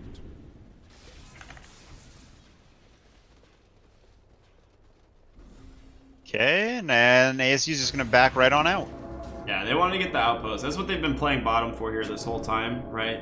It's still a little bit, a minute and a half till the outpost, but with PL being able to play as aggressive as he is in the top lane, ASU pretty much have to rotate to top now to get the other outpost. They know they don't have the ability to fight into the bottom lane, so we'll see them do that right now. They're sending up, you know, multiple heroes just to make sure they have this outpost for the 20-minute timing. PL's been having a game here, just sitting off doing his thing, farming, last hidden, top on CS, or top on net worth rather. Yeah. This sentry on the high ground, I absolutely hate this. I hate that sentry placement. They just missed like both wards in their jungle because they put it on Which one? The one in the Radiant high ground on the tower there. Oh, yeah. It never sees any ward. Is under attack. Dire's structures are fortified. Mid-tier 1 tower. Ooh, denied. Easy clap. Got some good money. Top lane. Excellent. A little bit of a battle between the cores, and this is what I talk about. PL into the Troll Warlord. Oh, he gets the root. He cleaned him up. Yeah. He cleaned him up. Stuck around too long. On the bottom side, a fight's breaking out, and the combo has been unleashed again. A Ring of Blood capturing Mars as he just gets destroyed. Mars just has to sit there and watch as he dies. Now we're gonna have a Splinter Blast pick up and kill on Lich. Grimstroke trying to make a run for it, trying to put some damage on Puck, but unable to finish him off. He will drop 2. Yeah. Troll though, on the other side of the map, Ivern rotates up and just kills him under tower. What? Oh my lord. Yeah, you can't do that. I was gonna say the thing is like ASU definitely needs to be the ones taking the fights right now and applying this pressure to Alberta. And we see right here, you know, when they do it, it seems to be going pretty well for them. Unfortunately, they lose the Troll Warlord anyway. Not ideal. 2 TPs coming in bottom for this DP. Here we go. Blink, Hoof Stomp. Now, Phantom Lancer's here. No Diffusal. Winner's Curse coming out. Nice but dodge from PL. Dude of Winter Wyvern. DP pops a Smoke. Centaur pops a Stampede. We have a Hoof Stomp coming up soon. No, he knows something's up. On the backside, Winter Wyvern caught out and killed in the Cold Embrace. Death Prophet 12 seconds so she can go home. I think she's going to be safe. They barely missed with the scan. I think they thought that hit the corner of that tree line, but it didn't, so she's fine. Not. Yeah. TP.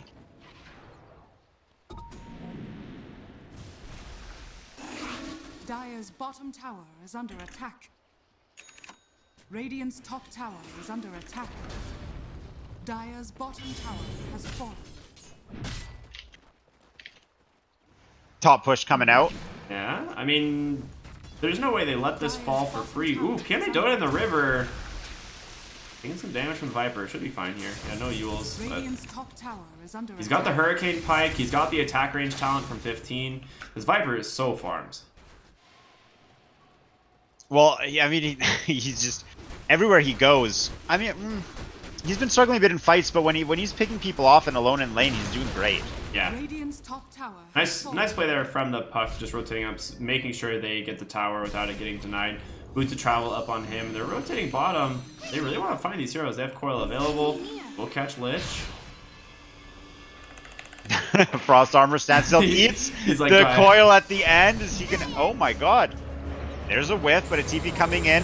Lich has been caught in Mars Arena. He's pinned to the wall, trying to get supported underneath the combo. As came out once again, and a sinister gaze. Oh now, no, the I think if that Lich just can't do anything. The counter synergy from Winter Wyvern and Troll Alt is going to have Troll punished and killed. Both supports taken out on U of A. However, they did their combo. Mars spears Centaur. TPs are Unsure coming what they in. want to do. We're turning around. We're trying to go on Viper. They're going to take him out. However, the fight is not ended. It is now PL's turn. He's showing up. The Inkswell will not even connect. They killed DP fast enough.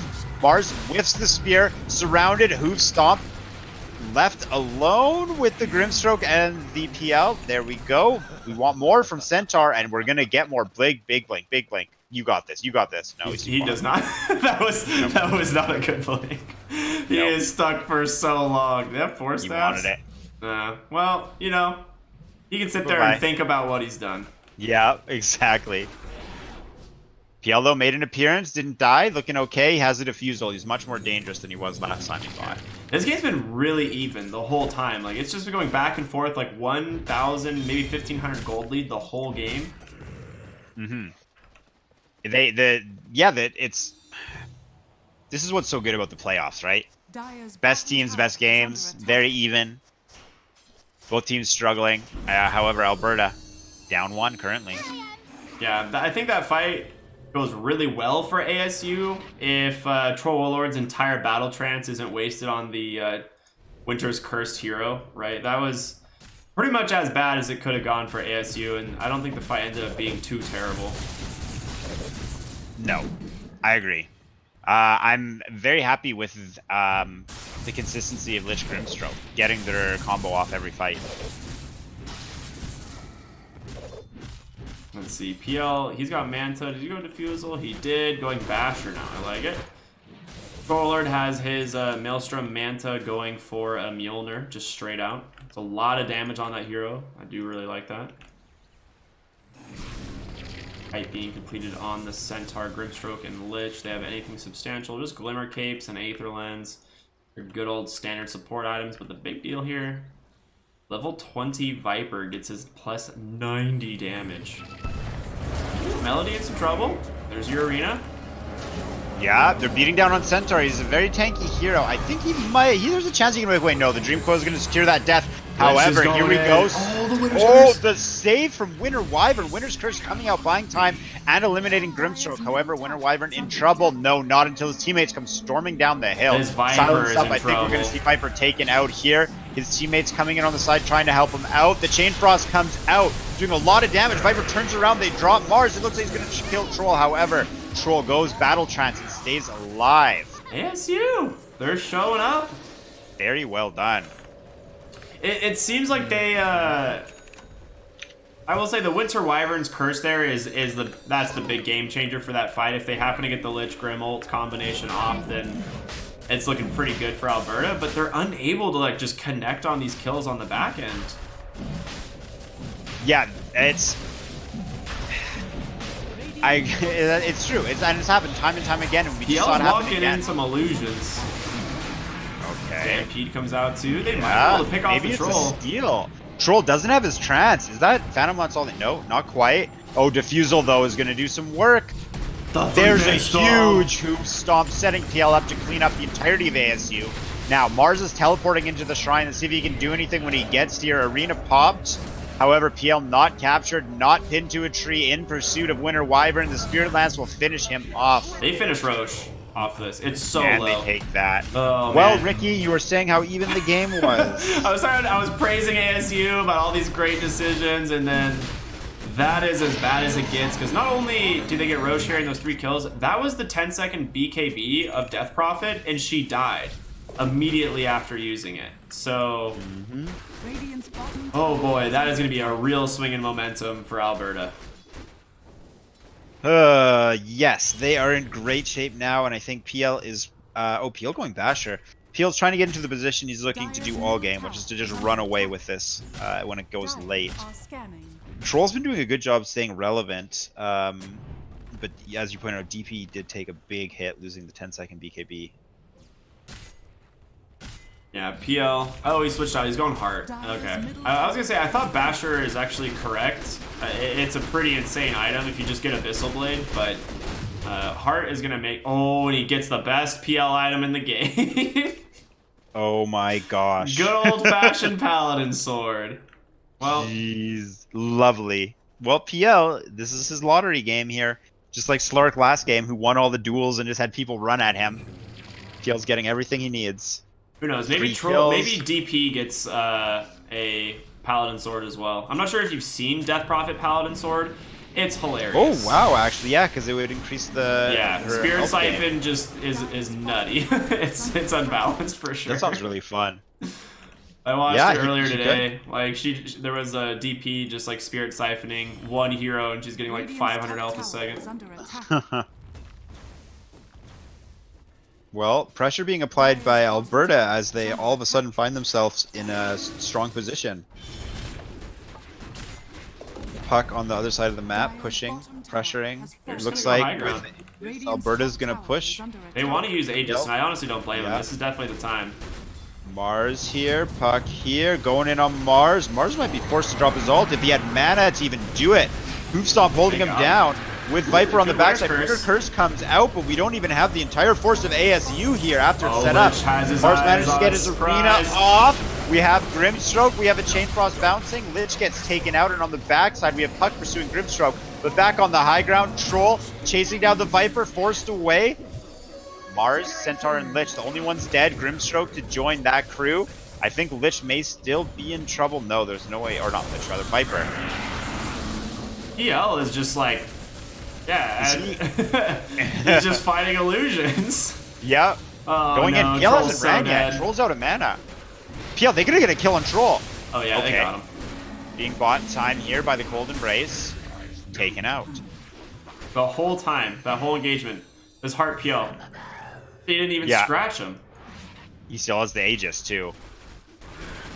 They're pinging. They're thinking they might have what it takes to go high ground again. Paladin Sword's a pretty good item on PL, it would appear. Definitely. That's cool. They got a quiver for Viper as well. That's a great pickup for him. Synergizes Synergizes well with his kit. 300 damage nuke on an 8-second cooldown. It's pretty good.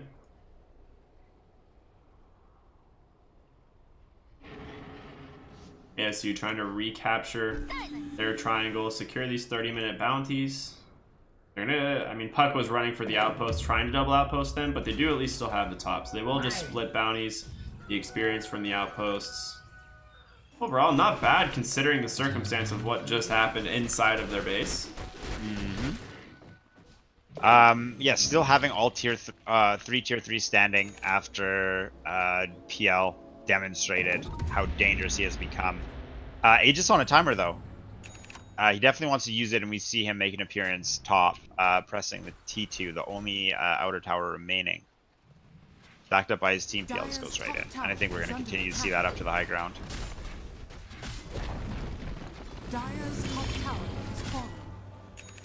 Okay, Ricky, a second attempt at a base push. Bottom and mid being pushed out at the time. There is no exorcism for 10 more seconds. PL pressuring the tower, dropping it to about half HP here.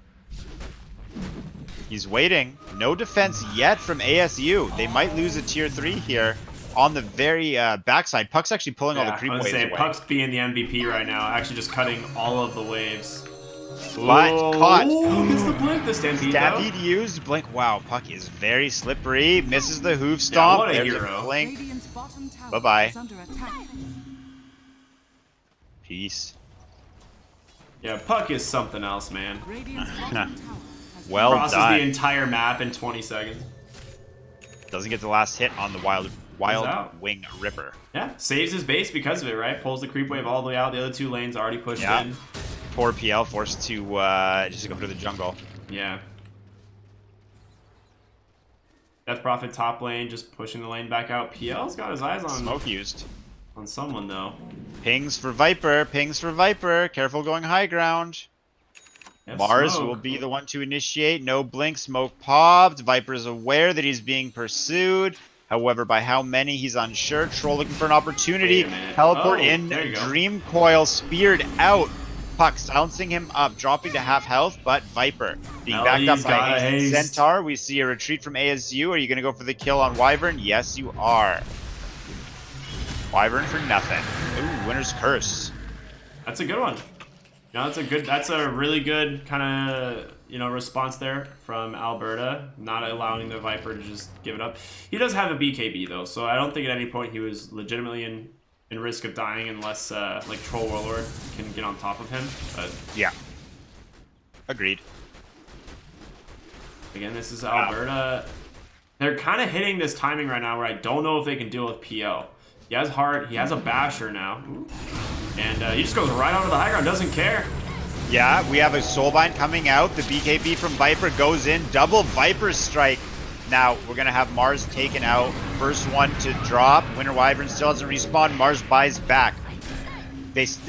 Alberta still hasn't taken a tier 3 tower, but it looks like this may be their opportunity as they push. However, Arena of Blood, they catch the PL, stick him to the wall, but they can't do any damage to him. He's ready. He's creating illusions surrounding the team, burning mana and draining their lives. Backed up by another fantastic Hoofstop, Lich, and Centaur, and Viper, and Grimstroke managing to stay alive this time, supporting their PL as he just cannot be slowed down. Sitting nearly at full health with that Paladin sword. Takes down the Winter Wyvern, forcing forward now 3 heroes on ASU into their fountain with their ults, and Mjolnir.pl might actually be in trouble here. No longer holding the Aegis, he drops, and the tier 3 isn't even taken by the 4 heroes on his team who are not there. Well, turns out he is a one-man team going that deep, but it was punished. It was definitely punished. Mars narrowly missing the spear on a teleporting Lich. They almost killed Warlord. He got really, really, really low in that fight, but there was no reveal. They had no sentries or dust or anything. He just gets Glimmer Cape cold embraced, and as a result, Troll lives through all of it. If they had the vision, I think for sure Viper just takes him down, no problem. Oh yeah. Viper nearly level 25. When he gets Nether Toxin Silence, I think U of A might have what they need to win this game, or at least create an opening and take some racks. If Troll's unable to get his ultimate off, or if Puck gets caught in the Nether Toxin, it could be... Yeah, I was gonna say, it's a big deal for Puck, right? Like, Puck can't play against it. Yeah. We will see. Gil's still dead for 29 more seconds. Radiant Anyone else level 25? PL's very close. I mean, you go the damage talent on PL for sure. That's really what they need, just more damage. That 30% critical strike is 100% the correct talent. If you go the doppelganger cooldown, it pretty much means that you're not like the person supposed to be killing heroes, and I think that... No, that's exactly what PL's role is. Yeah, not PL's role this game. He needs to just go in and murder people. Mm-hmm. Well, a little pause here. Late in the game. Set. As our reason here. Mars's item progression, he was doing so well with farm, but it feels like it kind of slowed down. Yeah, I was gonna say, I don't know what happened to Mars. I don't think he's gained more than a couple thousand net worth in 15 minutes. Yeah, whoa, I just checked. Yeah, he's seriously dropped. He was doing extremely well early on. And we have of the top 3, PL and Viper taking slots number 1 and number 2, with DP representing ASU in the top 3 for net worth. Nearly 4,000. No, closer to 3,000 below PL. Shivas? He does. Okay. I was gonna say, Mystic Staff, Plate Mail. So Shiva's into Aghanim Scepter is the next item. Her level 25 is no joke either. Getting that Exorcism grants haste is always so good. It's amazing, it's fun, and especially with Stampede in the game. Yeah, she becomes very difficult to kill, right? PL can't actually get on top of a DP unless he has Abyssal and can lock her down. Which he doesn't have. He's not going to get it too soon. But other than that, it's a pretty sweet ability, or a pretty sweet talent, I think. No, it's one of the it's a good one. Oh, here we're going back into the game. I know Puck also has some fantastic 25 talents. Oh my god, it's so dumb. Puck's 25s are insane, both of them. Yeah, I think you almost always go the Waning Rift AoE and range, because if you go the Waning Rift cooldown at 9, if you find an Arcane Rune or any form of cooldown reduction, he has a Quickening Charm already. It has a 90% uptime on Silence. Jeez. And then if you get... Hey, Ricky, look at PL's talent. Sorry to interrupt you. Look at PL's talent. That's a big yikes for me, dude. You're not a fan of that one, are you? No. Now, so it's not the damage we were expecting to see from him, but it is a lot of survivability in addition to his Heart of Tarrasque. It's going to be extremely difficult for PL to die. Caught out. That's just pop BKB. Goes for the BKB, and he's going to turn and fight. There's 4 heroes looking at him. Stampede is used, Force Staff is used, Centaur is here. Grimstroke makes it away from the arena. I thought he might be able to kill DP there, but I don't think it's worth dying for. They got the Exorcism, and Viper doesn't really lose much of anything, so... Big cooldown used there for the side of ASU. Yeah, I don't really understand the doppelganger cooldown talent. Like, it is cool, also will, but it'll help him make more illusions, I guess, as well. Which there's like quite a few tools to get rid of his illusions. Smoke used. Roshan is up from U of A, as they are aware that Dream Coil and Arena are down. Warlord mid lane. Up. Ooh, they missed the This stomp. is the hoof stomp, but will hit the Inkswell. Troll, is he caught out? We do have a silencing Nether Toxin, Glimmer Cape. Yeah, they have a lot of catch, or a lot of save. This game, you have 4 staffs, you have Glimmer Capes, you've got Cold Embrace, and that's the thing that's something that's really nice about Wyvern. You just itemize for additional saves, and you always have Cold Embrace. They're gonna go into Roche, it looks like. I think they're gonna Wyvern, do okay against this guy. Radiant's bottom Did someone Yeah, just Iron Talon him? No, that was Double Edge. That's like, just immediately deletes like 25% of Roche's health. Yeah, that's cool. Level 1 Roche, dude. Yeah. Peace. Alright, Aegis Aegis once again PL. picked up. Radiant's bottom tower PL just goes is in under now. attack. Like, PL seems like he actually can't die this time. Yeah. He just needs to buy his Abyssal. Looks like it's being sent out right now. That's the big damage item for him. I think that's pretty much what he needs to kind of try and secure the kills onto the Puck or even the Wyvern. Like, if he finds Wyvern and just gets the Abyssal Blade, and the damage from his illusions is so fast, especially the Mana Burn as well, you could probably kill Wyvern in the single Abyssal. But that's obviously, you know, assuming there's no save or anything like that coming their way. Yeah, both Game 1 and Game 2 saves have played a huge role. I'm happy to see it. I think... Oh, hold on. Are we going to see a fight here? U of A just walks up high ground, just going straight in. They're not afraid. Well, their PL is pretty much invincible, or so we assume. ASU is currently sitting on 3 buybacks, and Wyvern's only 100 gold off of the next. So if they, you know, take a really deep high ground fight on the side of Alberta, I think ASU is in some trouble. All right. Inkswell does connect, but Glimmer Cape, rather. The Glimmer Going out. Stroke. Alright, PL, there we go. The Tier 3 tower's been claimed, and PL is leading Alberta's charge up the high ground. Once again, an Inkswell on an illusion. That's going to force up the Yules from Death's Prophet. Alberta feeling Tribal's alright to go trying to high find a ground. Winter's Curse there. Top tower has He's Yeah. trying real hard. I mean, waves are cut again. Yeah, Puck. great job cutting waves. Pro Warlord's just top lane as well. So I don't know how I mean, they have to, I guess, catch Puck. Yeah, there's the waning They rift can't. They distance, will just never goes catch him. completely Yeah. across the map. You ain't ever catching this guy again. Force staffed. Wait, Lich force staffed him. He just wanted something. There's no mini stun on Chain Frost anymore, right? no. Yeah. All right. Oh, the top Abyssal side, top the lane. arena is used, and BKBs are popped. Trapped inside with PL, or is PL trapped inside with them? First, we're going to see Trolls actually getting pulled away from the fight. The Winter Curse comes out, but PL standing in the middle of the ASU is unstoppable. Troll forced to use his ult, degenning up, but he's about to be in a lot of trouble. Standing on the Nether Toxin, stunned on the Nether Toxin with his friend Mars, who is a conduit Yell's for coming back. Chain Frost. Winter Wyvern taken out as well. Now, the Aegis is used. However, that leaves 5 heroes on Alberta standing against the 2 on ASU. Yeah, I mean, they get Aegis, but all their spells are pretty much down on the side of ASU. This is Alberta's timing, definitely. They need to carry these mid lanes in and protect these waves and make sure that they do not get cut by the Puck here. It's really important that that Yeah, does not happen. Puck's invisible too, Ricky. Oh, he just goes right in. I mean, they got catapults. They just got to escort these catapults. They Yeah. can forget the other ones. The catapults ain't dying to Puck. All right, catapults, Radiant's make it turret up. has been killed. Dire's middle tower Now, is we're pinging tier 4s. Yeah, they're going to No, get this let's and go get a tier lane. 4. I would expect them to. At Yeah, least get a that's lane. not- No, they want top. They can finish off another tower that's low. Actually, a lot of damage coming out. Where's Yeah, all he's this got, a damage DD, coming he's got a from? DD rune on PL. Oh, yeah, jeez. they balled a DD rune before coming over, so Beautiful. he's Very just like well 500 done. damage right now.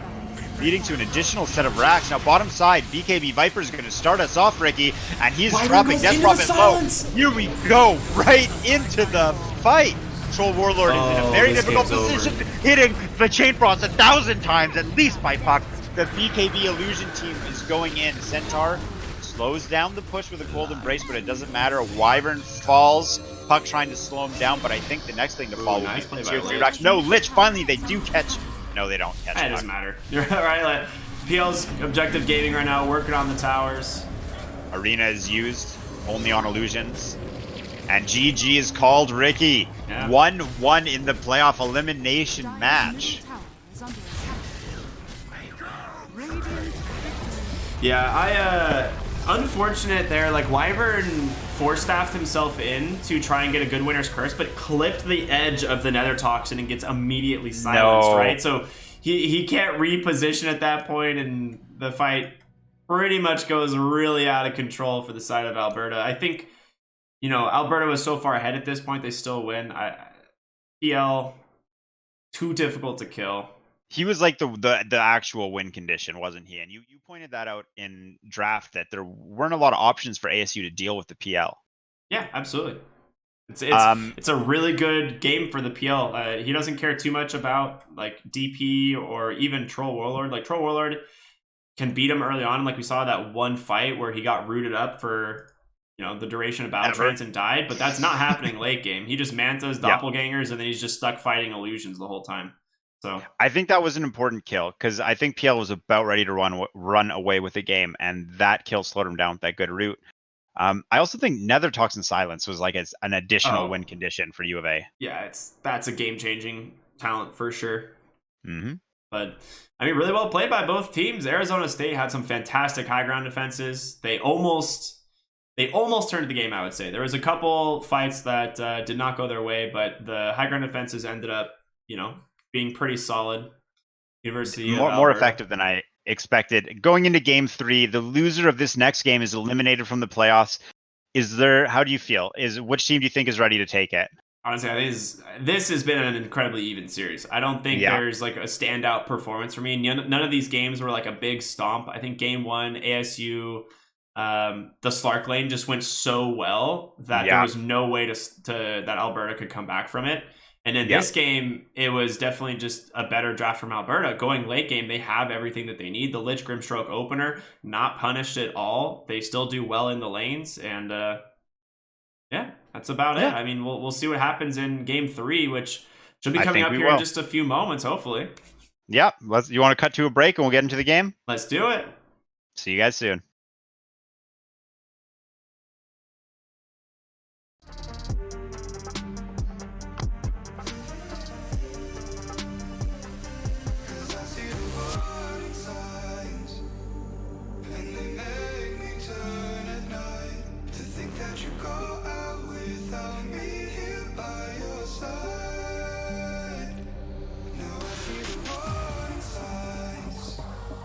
You should know I'm not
shine your light on me? 'Cause when my love sets sail, it's always doomed to fail. Will you be my lighthouse, baby?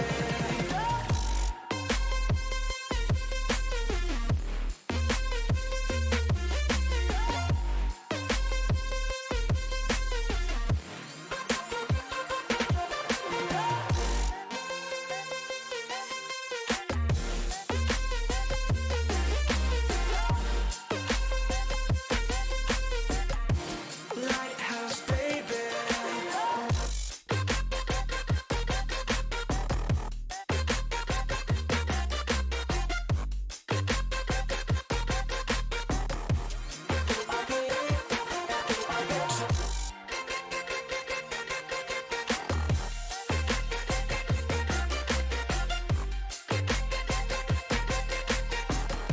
Lighthouse, baby.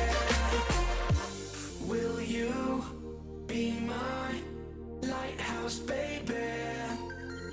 And can you shine your light on me? And can you shine your light on me? 'Cause when my love sets sail, it's always doomed to fail. Will you be my lighthouse, baby?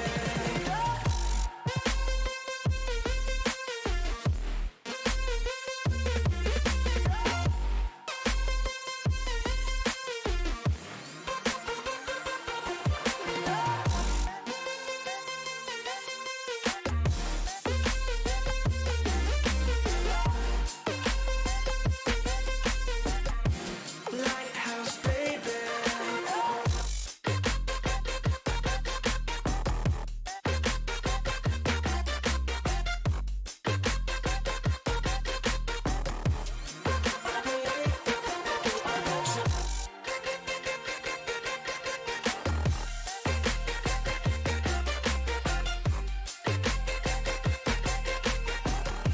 Lighthouse, baby. That right there was OK and Fox Stevenson with Lighthouse. Before we drop some more new music, quick announcement. Another Monstercat stage takeover has been announced, this time in Calgary, Alberta for Chasing Summer Festival, August 1st to 2nd. You can get your pre-sale tickets now at monstercat.com/events or chasingsummerfestival.com. Artists on the lineup include Habstract, Crankdat, Riot, Pixel Terror, and of course a few more. So hope to see you there, and of course for more shows. Radiant team. Hello, everyone, and battle. welcome back. Game number 3. We've made it. University of Arizona and Alberta. Dire team battle. Here we go, Ricky. This is the elimination match for these guys. Oh, they're just flying through the bans. Pretty much same stuff we've seen in all 3 games. There's just been respect bans on the Invoker. No joke. Like, they just don't want Ivern to have the Invoker, it would appear. Yep, they're not going to let him play it. It's frustrating to have your hero banned 3 games in a best of 3, but 10 seconds remaining. it's understandable as well. So this time, ASU gets 5 first seconds remaining. pick. Actually, I think they might have.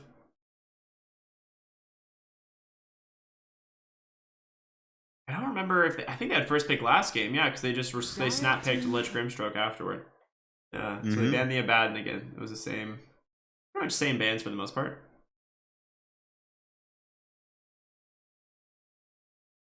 Well, we're going into the first pick. We're going to see if there's anything fancy about to happen. Arizona State University, their first game lineup, 10 seconds remaining. they just won all 3 lanes, I guess.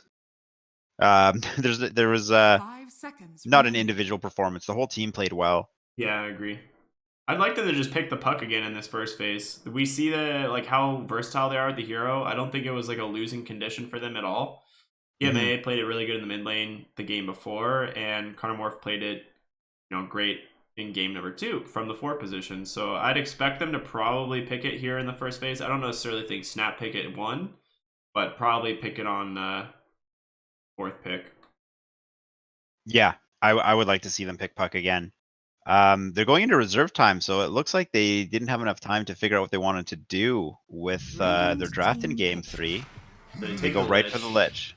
They were just debating on whether or not they want to risk giving them Grim Stroke Lich again. So this pretty much denies that combo. Yep, and it might force U of A to pick Grimstroke. Yes, it does. But now, without stuff. Doom being a... Okay, go for the Centaur. Did well with it last Melody time. played fantastic on the Centaur last game, so I'm not surprised. Yeah, very important hoof stomps.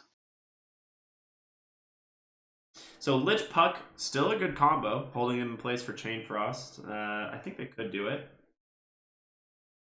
10 seconds. Yeah, remaining. I think that... They could also just pick like a hero that beats 5 Centaur in seconds lane, since they remaining. see the first phase pick for it. Is there any hero that you really like? I mean, Centaur Puck with? is, or I'm sorry, Slark is just like a no-brainer. Of course, Ricky says If you Slark. pick Slark here, you actually just ban out all the counters here in the second phase again, and you just go like Orb of Venom first on him, and it's pretty nuts.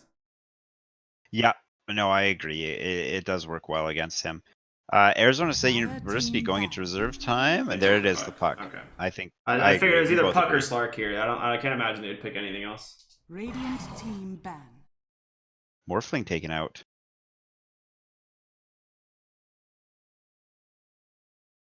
Any special reason you think a Morphling might get a ban? Maybe if they wanted to pick the Lifestealer, that'd be the only thing I can think of, because Morphling just turns into Lifestealer and becomes a better Lifestealer. It's also pretty good with Grimstroke. Double adaptive strikes or shotgun builds is always pretty funny. Yeah, I when I play Morphling, I want to always have a shotgun. This is my favorite way to do it. You're becoming a 10 true seconds K-Kona. remaining. Jeez. 5 seconds remaining. Not a lot is revealed so far about the lineups. Yeah, the PL band just know that very smart. Respect band for sure, but this does leave Slark still in the pool, and his main counter is removed. So I think if you are Alberta here, you pretty much have to ban it or pick it. Let's see what they do. They're thinking about it. And Mars is still in. I think ASU's played Mars all 3 games, or all 2 games, haven't they? Wasn't it just the one? Yeah, it was just it was LC. Yeah, it was just LC. Oh, that's right, it was LC. Okay, you're right. Remaining. 5 Dude, seconds we're really remaining. thinking about the draft here. It's an important game, so it's understandable why. Mm-hmm. The Juggernaut ban, Alberta. I mean, if you're ASU, you definitely pick Mars now. You 100% pick Mars. You pick Slark first, and then you pick Mars. Because Oracle. Slark's like the only hero left that counters Mars like heavily. They could go Troll Warlord again, but it's not too bad. The Oracle pick is pretty safe. Yeah, the saves in game 1 and game 2 played a huge role, and I'm happy to see a save has already been picked up for game 3. Yeah, I mean, Oracle Troll Warlord is no joke. That is an insane 10 combo. seconds remaining. Oh yeah, that's a double-digit amount of seconds where you 5 cannot seconds kill him. remaining. Yeah. Kill Troll. We'll see. ASU's definitely got to be thinking about what they want for the safe lane. I think you're safe picking the safe laner here. The only thing, like, if you see both supports in the off laner, you can pick your safe lane. Yeah. I don't know what you pick. I mean, you know what my initial thought is, right? Like, I've been saying it the whole game, but I'm trying to think what other options are there.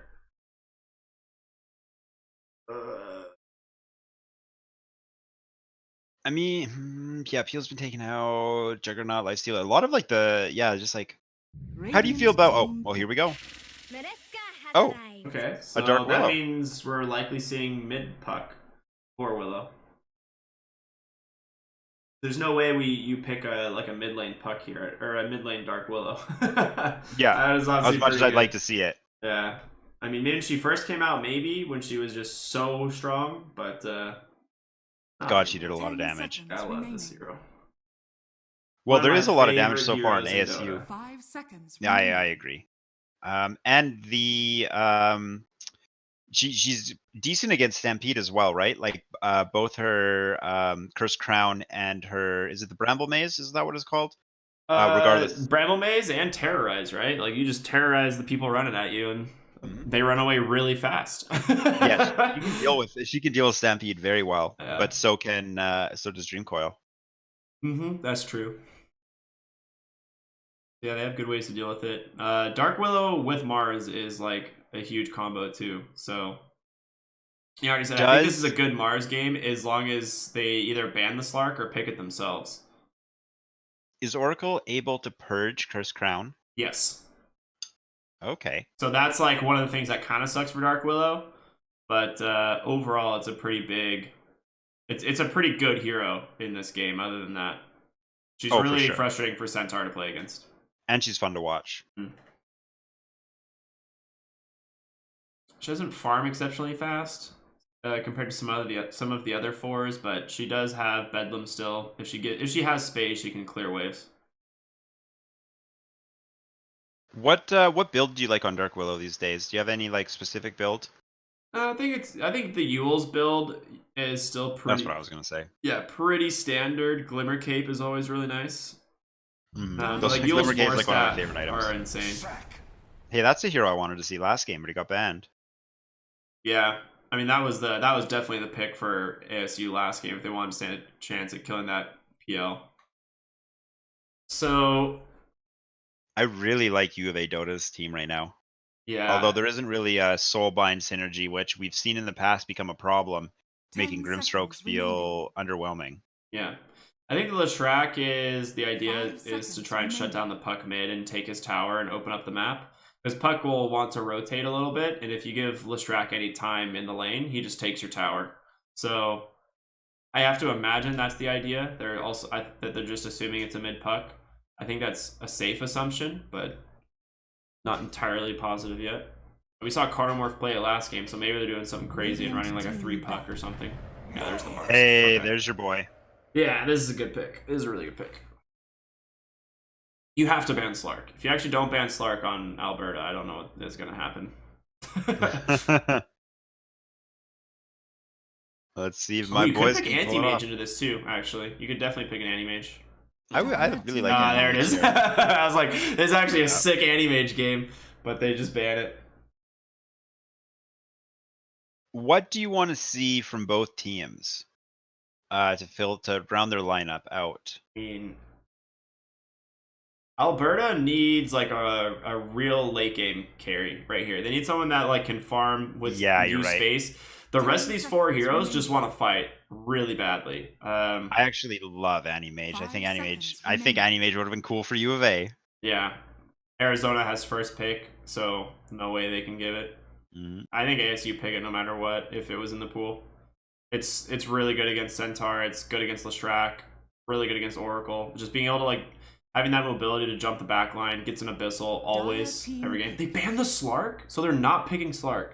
Oh. What? They want something else. What are they doing? I guess Slark and Leshrac is not great, but it's so good in lane. Hey, that's UIC's move. Okay, yeah. I mean, we got some UIC gamers over here. Go Colts in the chat.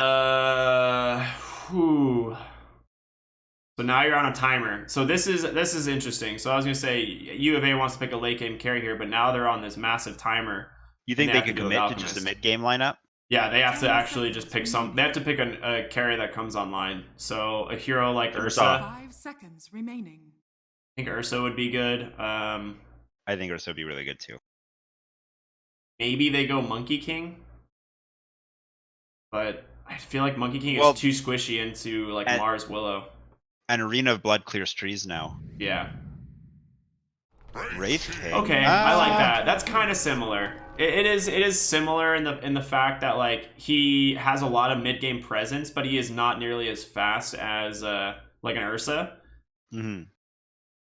But he also can go late. It's a safe pick. It's not flashy. It's definitely not underwhelming.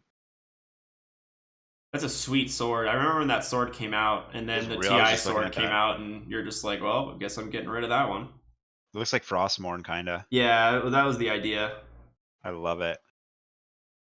No Alchemist cosmetics. No cosmetics pretty much across the board on ASU coming into an elimination match.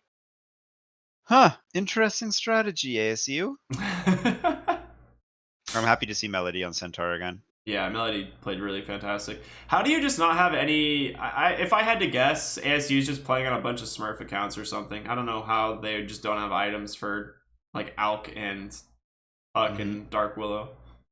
Are those custom Puck wings? I think Yeah, those are those the Puck wings, for sure. So maybe PMA is on his regular account. Okay. The Grimstroke. All right, man, they've done it. They're pushing the game 3. We're ready to go. Alchemist Game 3. This is the elimination match between Arizona State University as well as the University of Alberta. Lower bracket playoffs. Hey, everybody. Anything cheesy? Are we going to see something cheesy? I mean, Alchemist There's is 5 heading semi-cheese. top immediately on Prepare Alberta. for battle. Oh, yes. They got something They have a fishy. smoke on the Wraith King, so they're going to use it for sure. This is a really strong way to start. I'm surprised they waited so long on the smoke, because they would have wanted to get to the high ground, I think, before ASU. But either way, what they want to do is kill the Alk or push them off the rune so they can definitely secure 2. We're moving up here. 5 heroes smoked. Haven't scouted anything yet. Now Wraith King's going to lead the charge, followed by Centaur Warrunner. Smoke not quite popped. Going to go up the high ground. They're going to see an Alchemist. They're going to surround an Alchemist. They're going to go on an Alchemist. Alchemist. He gets hit by the Wraith Fire Blast. Follow it up with a Split Earth. It's going to miss. Stroke of Fate. Then there's a Root coming out from Oracle, followed up with a Just Hoot Stomp. so many stuns. There we go. Oh, they Great give first the blood. first blood goes to a Grimstroke. Not ideal. but it is You still definitely first don't blood. want that. But it's alright, I guess. Yeah, actually, might be the worst hero for it to go to. Yeah. Centaur Warrunner went for an Orb of Venom first, which is really strange. Oh, Ivern almost hit a 6 Split Yeah, Earth. that'd have been nice. The battle begins. So- Well, Bounty, Lich Grimstroke oh, fighting. Lich gets it tribal. What Yeah. a play. The big ASU thing was to picking up like 3 shut down bounties. these bounty runes, and they end up getting 3 still for the side of ASU, despite Alchemist being dead in the fountain. Yep. Well, ASU's definitely happy about that after an unfortunate first blood. Or a well-executed gank, you could even describe it as. Sorry about that. Grimstroke versus Lich, Centaur versus Alchemist. Alchemist mid lane and safe lane. What are your thoughts? I think we're seeing it more in the safe lane, honestly. You like him more in the safe lane? Yeah, I think we're seeing it more in the safe lane. I think lower tier pubs and stuff, like Alk is a mid laner for sure. People don't punish you and you just farm. Yeah, But, run away with in the game. higher ranked Dota, you see him definitely more in the safe lane. Typically doesn't get bullied out, especially because you can just secure the creep equilibrium, and then if they make dives, he's not a good hero to dive against because of acid spray. Yeah. As we saw in TI3 by Havost.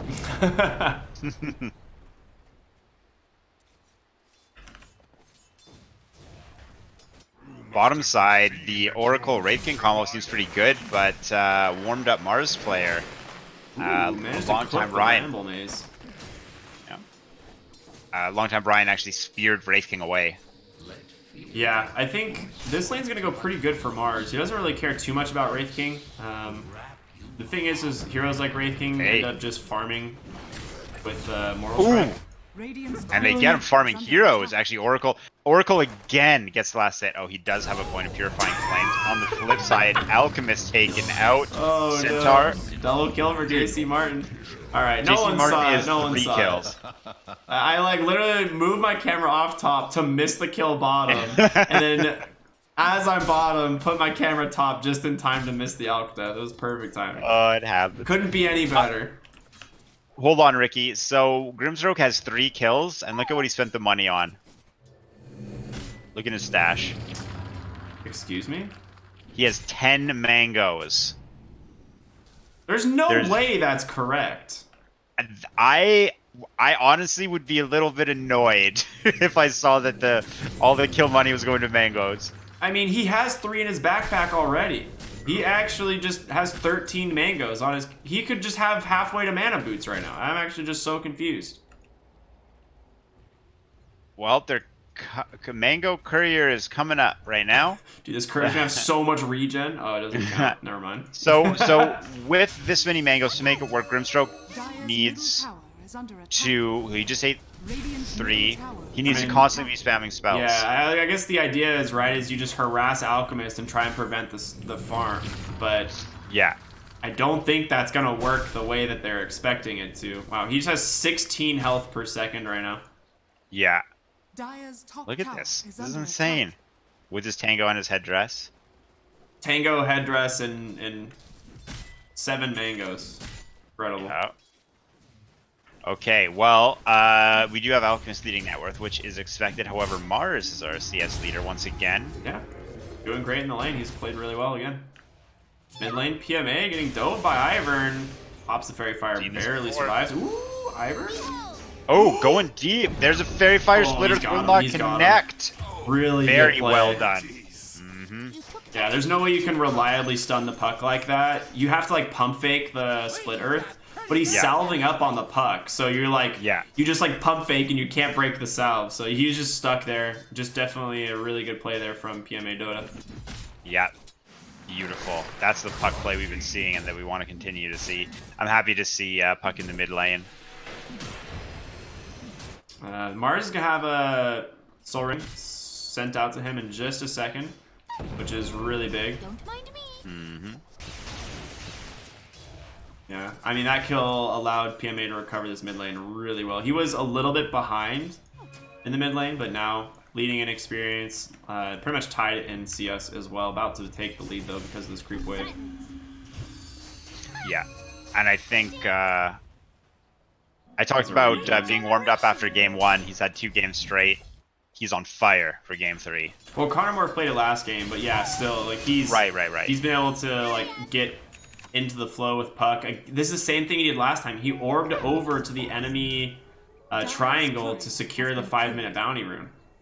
So they will end up going 3 and 1. Yeah. So ASU gets the other one bottom. So 3 runes once again with an alchemist. Very nice. Elfo, despite not having the greatest lane, at least still getting money. And that's gonna be a kill, I think. Yeah, there it is. JC Horn snipes him. Well played by Melody. Playing aggressive with the retaliate stacks. Yeah. Melody warmed up and Inkswell. JC Martin is just out for blood. He might be able to get a kill here. Yes, they do. He's gonna Slamming suicide down. to tower, maybe? Yeah, okay. I was like, he definitely just suicides to tower before the Alc comes back and buys items. That's the way to do Yeah. it for sure. Yeah, it comes right back in, and there's a little bit of catapult damage going in on the tower. Actually, quite a bit of catapult damage going in on the tower. Some solo XP for Alchemist here, which is kind of nice. Again, ASU winning the net worth. A lot of this is the 6 bounty runes that they have gotten, as And opposed to Alchemist the 2. Yeah, Alchemist. Of, actually, Puck's leading Alchemist in net worth. That's not surprising. That kill in the mid lane was pretty huge. And Alc's not... Bottom side. Mars got Wraithfire Blast under tower. Oh, okay. You can always bulwark and dodge the tower shots, but... Yeah, bulwark? Yeah, he has 1 point. Immortal Strike, I'm assuming he goes 1-1-3 on Wraith King. Just so good. Yeah, I like that build on Wraith King. It makes sure, it kind of guarantees that you're going to be relevant by helping you farm. Yeah. Ooh, mid lane. PMA versus Lestrak, he gets him. Ooh, once again. Barely. You can. Silence. So close. I mean, this is a Middle tower is under big attack. deal. We were talking Puck wants to rotate early, and if you give the Lestrak space, he takes your tower. But he has 0 points in Edict, and he's now died twice to the Puck, so this lane is very difficult for him to recover in. And this is going to mean that Puck will should easily be able to make space for Alchemist going into the mid game. Yeah. Constant harass coming out bottom. Yeah, he's got the little minions out. Mars made the good decision to go 1 point in Bulwark, so they don't do too much damage to him, really. Dire's middle tower But is under attack. what I like to do on Wraith King a lot of the time is just like walk over to the hard camp and drop him, or the small camp and drop him, just for the free extra farm, because they're gonna get wiped in the lane here against the Mars. He just bulwarks them and they're all gonna die. Some sort? So Wraith King should probably be dropping them on the hard or medium camp, just letting them clear the jungle a little bit, but. Yeah, getting the early farm getting the farm this early in the game is so important to just make sure you're set up for when the mid game, when everything really matters, when you're able to turn every advantage into. Maybe an arcane ring. I don't As you know said, who always found happy to it. see it. I don't know where it is. Somewhere, Stampede to use. It looks like this is going to be for top side as we have a Kingswell, push yeah, on this the is mid. an easy kill. Kingswell will follow up a hoof stomp. Dream Coil coming out from Puck, who's making an appearance top. First person to die is actually going to be the Grimstroke. Oh, Second no. one is the last hit on Centaur by Alchemist. Puck That's a MVP. huge death. Radiant structures Puck are MVP, Ricky? Yeah, I So mean, far? Connor, like I said, you want to rotate on the puck and make kills, and he just made arguably the best rotation of the game. Like that just frees up Alchemist. Lich gets to go stack camps. Like this is the Dire's dream. middle tower is under Yeah. attack. Okay, well he missed one of the stacks, but you know what I mean. Yeah, I know what you mean. Net worth Alch now very top well of the done. list. Puck is actually over twice the level of Lich. Yeah, Puck's level 9. My God. Midas queued up on Wraith King. I think that makes sense against an Alchemist, unless, well, they kind of want to win early too. That's tough. I don't know. I don't really like the. I feel like maybe you just the want to Midas fight right build. away. I think you honestly like what I've been seeing more and more is just like treads, a casual glove of haste, and then just go into radiance. Like you just don't go Midas. You just need the Yeah. little bit of attack speed, and you just farm. I don't think you really I need like Midas. that. I like that. Dark Willow TPing top. What is going on looking top for the by the Alchemist. shrine? Okay, well, Alchemist with his ult popped at level 8. We are going to have the shrine captured, but Grimstroke will give his life for it, and he's not going to have set Centaur up to get a kill. Yeah, that was not worth it. They did not get the outpost, and Alch gets himself a free kill. Maybe they find the puck or the Lich here.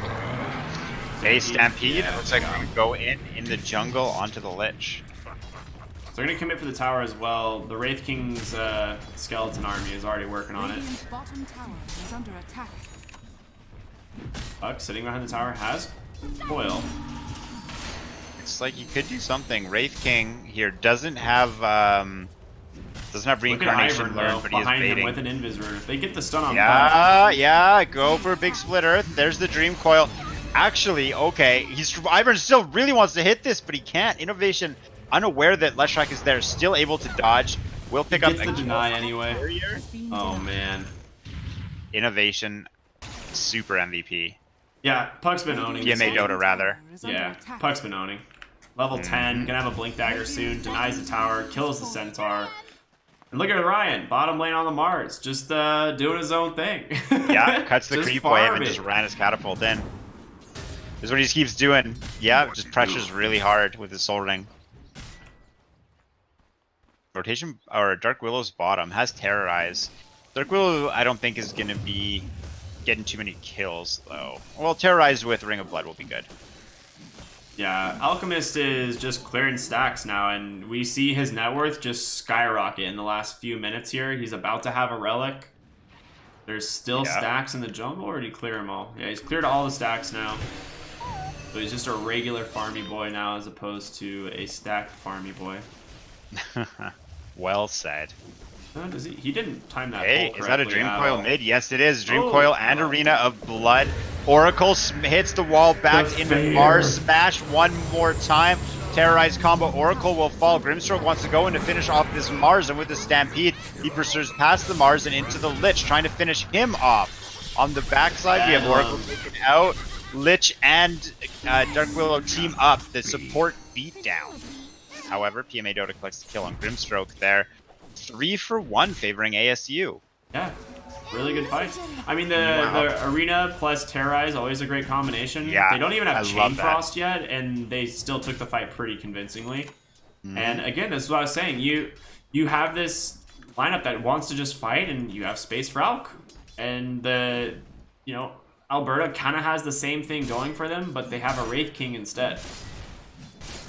Yeah, Alchemist getting space is probably the scariest hero in the game to have space like that, and you can see it with his net worth already. We were talking about how well PMA Dota is playing, but even then, Alchemist has 2k net worth lead on him. It's just the nature of the hero. Yeah. And look at the stacks he's got too. Wonderful. Yeah, just making sure to be really efficient. He's been keeping top lane pushed out. So the big thing about that is it gives him vision. If anyone were to try and come to the top lane or gank him into the jungle, which is really important.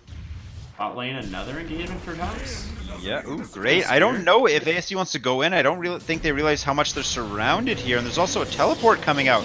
Well, Bedlam is used. Centaur dropping a little bit low, but he's very tanky. Coil. Puck comes in with the Dream Coil. They're going to lead to a kill on Centaur. A stunned Oracle into a Fear. Great combination. And ASU is not scared, running down 2. And they're not even committing big ults. Like that was just one. They're gonna go mid. They have Arena. Terrorize is up as well. Here it is. Ivern's dead. Terrorize. Stunned in there. He cannot get away from the wall of the arena. And they underestimated it. Mars is not happy about that. That's actually on Alk. He stunned them right before he walked into the wall. Well, now there's a stampede. Mars got slowed, but he didn't get stunned. He's getting everything thrown at him. Is under attack. Ooh, It's, Ryan almost gets clipped there. away. Puck's just like in. Like really in. Just harassing, doing his own thing. Yep, that's what he does. Dire's top tower is under attack. Radiance, doing of a little course, bit more online. farming. We knew that was coming very soon. Yeah. So this is what we want to see on the Wraith King. In the meantime, Wraith King changed his... Wraith King's listening, Ricky. Look at what he's doing with I his told items. you, man. You just ignore the Midas recipe and buy a Radiance. It's Yeah. actually just so much better. It's too expensive. Like that item recipe is just not worth it at all. Yeah, you need to be active far before Midas allows you to be. Yeah, I'd understand it maybe if he needed like to get level 20 for some reason, and so like you go Midas for the experience, but it is not worth it for gold. There's no real source of mana burn in this game, so he's not really afraid of Yeah. of that. He doesn't really need the level 20 talent. He just needs to get Radiance and start farming. Yeah, I agree. And Alchemist is ahead of him. That's to be expected. Alchemist is quite a bit ahead of him, though. Oh, he's over doubled his net worth. Mid tier 1 tower gonna fall. Puck almost has a Yules, getting close. I mean, PMA Dota is just so farmed on this Puck as well. Doing an excellent job being where he needs to be.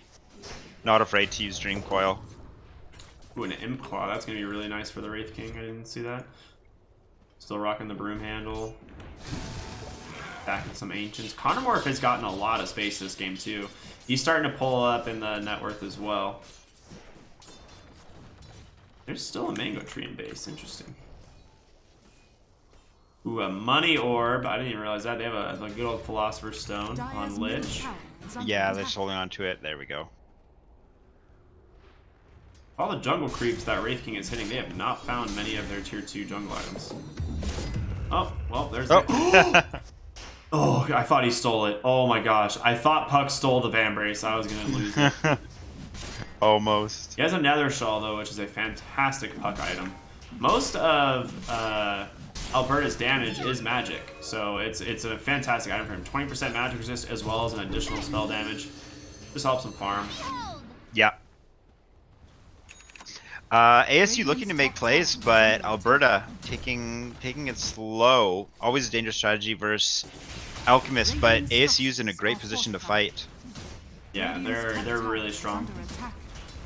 They're strong without Alk, and that's the thing is Alberta can't really fight with the Wraith King. He's not a hero that just wants to fight right now, so that's what I was thinking, like maybe the Ursa was their hero, but oh my gosh, look at how deep PMA Dota's He's gone. not scared. He has to get rid of the Spirit, though. The Phantom's Embrace. All right, Grimstroke's there it dead. is. Bye-bye. Everything used. They got the Stampede out, but unfortunately the Grimstroke snapped the coil at the last second. Yeah. Oh, man. Well, that's going to be 2 towers taken. Radiant's top tower is under attack. Radiant's top tower has fallen. Okay. ASU looking very good. All this time they're buying space for an alchemist who's having the time of his life. He's got an farming. Assault Cuirass. I was wondering what his next big farming item was going to be. He just went straight AC. He's just farming Ancients now. Doesn't really care. Ooh, is he going to get it? Yeah, I got it. No, he didn't get it. Fail.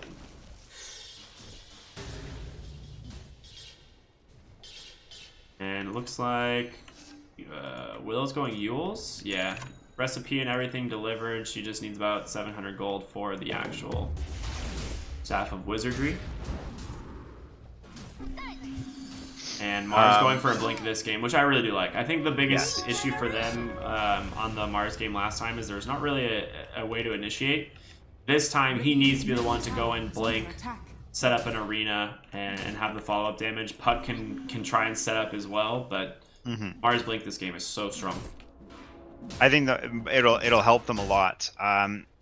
They will be relying a lot on their spells for their damage because of Mars's blink, but it will also, like with the blink, it'll be easy to execute their combos. Arena of Blood with Chain Frost and Terrorize, and Puck doing what Puck does. Yeah. Wraith King's getting close to this Radiance, only a few hundred gold away. And once he has it, I think he kind of wants to fight, so we'll see if Arizona decides to bring their Alchemist in. He's going to go for the BKB. That tells me that he does want to fight with them.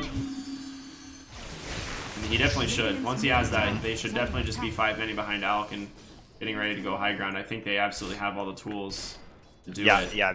BKB is the item to start making moves with. Items on Alberta, still working on the Radiance. Well, ASU is looking like they're about to be ready to fight soon. Centaur does have a Pipe of Insight, which is a huge pickup, but would you like to see him get a Blink Dagger first? I don't think he actually needs Blink right now. There's not really a lot he can do with it. Like, he's not going to catch Puck.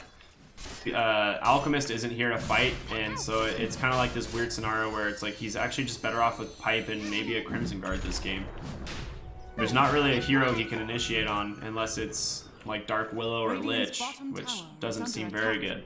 So Stampede and just providing his team fight via the Crimson Guard and Pipe, I think is actually just better. Yeah. Yeah, and well, what do you think he's going? So now he's going to go... Yeah, rather he is going to go for the Crimson Guard. Yeah, I think you're right. I agree. Opposite of the Mars strategy this game. And Mars actually has his blink. He wants to go BKB, so for sure ASU looking to put this 18,000 advantage. Look at Puck in the mid lane. He's just causing so much chaos. Alchemist is finally here. He is fighting material. He is bottom lane, has his BKB online. Radiance up on the Wraith King. He's just farming top side of the map. They're just going to go ahead and focus on taking these objectives. The tier 2 falls. Ooh, a nice coil top. They found all the track. Puck. Yeah, he's caught. Yeah, he's out. Everyone just shows up. Yeah, really good job, PMA. He can punish that and force a rotation from his team. Just any help, they get the kill, no problem. And they got the tower as well, the tier 2, which is what they really wanted. Roshan now being pressured. Acid Spray definitely helps. Not the highest damage heroes, but Acid Spray with Assault Cuirass. Yeah, they have a lot of minus armor. I'm surprised he's not committing the Chemical Rage. Chemical Rage, yeah. Just make I think it go they just want to go right when they get Aegis. Yeah, they'll use it and then go high ground. I think that's the idea. Take tier 2 mid tower. Yeah, made Dota. Where is he headed now? Bottom lane. Okay. Well, there's scan no just a moment too late. There's no, so there is an urn on Grimstroke, but it's not a vessel, which is a pretty important counter to Alchemist. They're just not finding kills, so it's like one of those things where it's like, all right, you got an urn, cool, but kind of weird. Oh my god, I forgot about this. This is one of the main reasons you never pick the Wraith skeletons King into Alchemist. They're actually just so much gold. It's 500 gold every time he kills them. we both missed it. I can't believe it, and then we saw it right there. Yeah, I just watched. I was like, oh, 30, 32, 32, 32. Right, 32. that's how that works. Yeah, it's like it's not 500 gold. It's like 300 plus gold every time he kills the skeletons, though. Puck went right in. Middle tower is under attack. All right, this is it. Like I said, they just want to go down the mid lane, the high ground, the Aegis, BKB, AC, everything you need on the Alchemist. You just stand behind them. Yeah, Alchemist. Here, look at Willow just having fun with Terrorize. Oh, she has Arcane. I was like, how does she have another Bedlam up or another Bramble Mace? I was like, she doesn't have the cooldown. Yeah. Tower down to half. However, ASU backing up. Puck wants to push out top. With Yeah, his Puck has squad. boots of travel, so he's just making sure all the waves are constantly pushed in, which I do like. I don't know. I feel like they could have gone. I don't know if they needed to worry about this wave. Yeah, I mean, probably. it doesn't help to push it in. Yeah. Ooh, he's gonna find the courier there. Maybe Lotus Orb on Puck. Okay, that's a good pickup actually. Yeah, that's huge. He just got that now, but that was probably worth waiting for. That's an Aether Lens. Oh no, whose courier is this? Is Grimstroke's courier. He needs this so bad. Puck. He didn't want to use the Waning Oh, Rift. He no. doesn't need to. Courier has been killed. He actually needs that item so bad. Yeah. Oh, he doesn't even have it. He still needs the energy booster anyway. All right. They were waiting for Chemical Rage, and now it's been popped with Aegis. Brian's We got the have arena. University of Alberta going in on Alchemist, but they can't seem to stop him. The Arena of Blood comes out, and to its namesake, it is doing what it's meant to do. We have Wraith King's Reincarnation used. He continues to drop low. Centaur manages. They can't afford to lose Wraith King here. If he goes down, I don't know what they do. No, well, he's dead. Ricky, he went down, but he does have buyback. Now, ASU is deep behind enemy lines, and they are connected by a Soulbind, which is going to lead to Mars and Lich being taken out. Alchemist, BKB, and Chemical Rage have been They're gonna used. get him He's twice. going to drop and use the Aegis under tower. Okay. I don't think they can save him. No, yeah, he's dead. Connor Morph is just focusing on the tower, gets the tier 3 light nicely. Alchemist, he's surviving for the time being, but I think with Wraith King, he can just chase him down. Yeah, he has Radiance and everything, Wraith Fire Blast in one. Puck, he's going to be PMA's in, huge though. for Puck. Oh yeah, no, he's dead. PMA caught with no mana as well. Dark Willow dies. Puck likely going to die here as well. Oh my god. Puck likely will never die. Alright, let's just talk about how ASU did not need to do that. Yes. They dove so unnecessarily far. That was... Yeah. I had a hunch that was going to happen when I saw Dark Willow just playing around with Terrorize.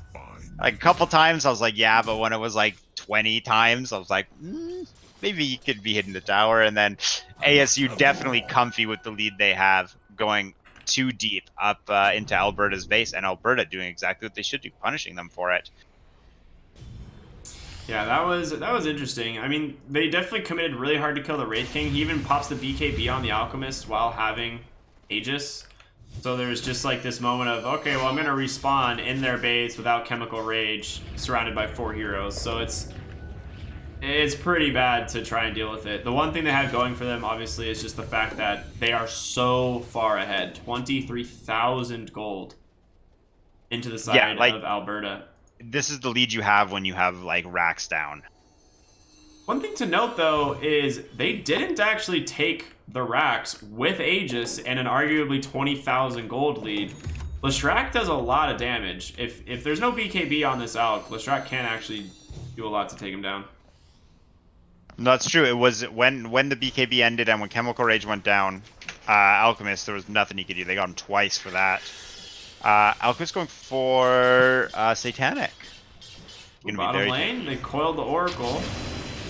Now, not a lot of ASU players are here. And with that, we're going to have... Oh, boy. No, double... Oh, we got the Soulbind. Not a Chain Frost, though. Back away. I mean, Ivern's looking for him to stampede. Hey. They want these kills. Oh, you ain't getting TP out on... Wait! He missed it, Ricky. Unfortunato. Ivern?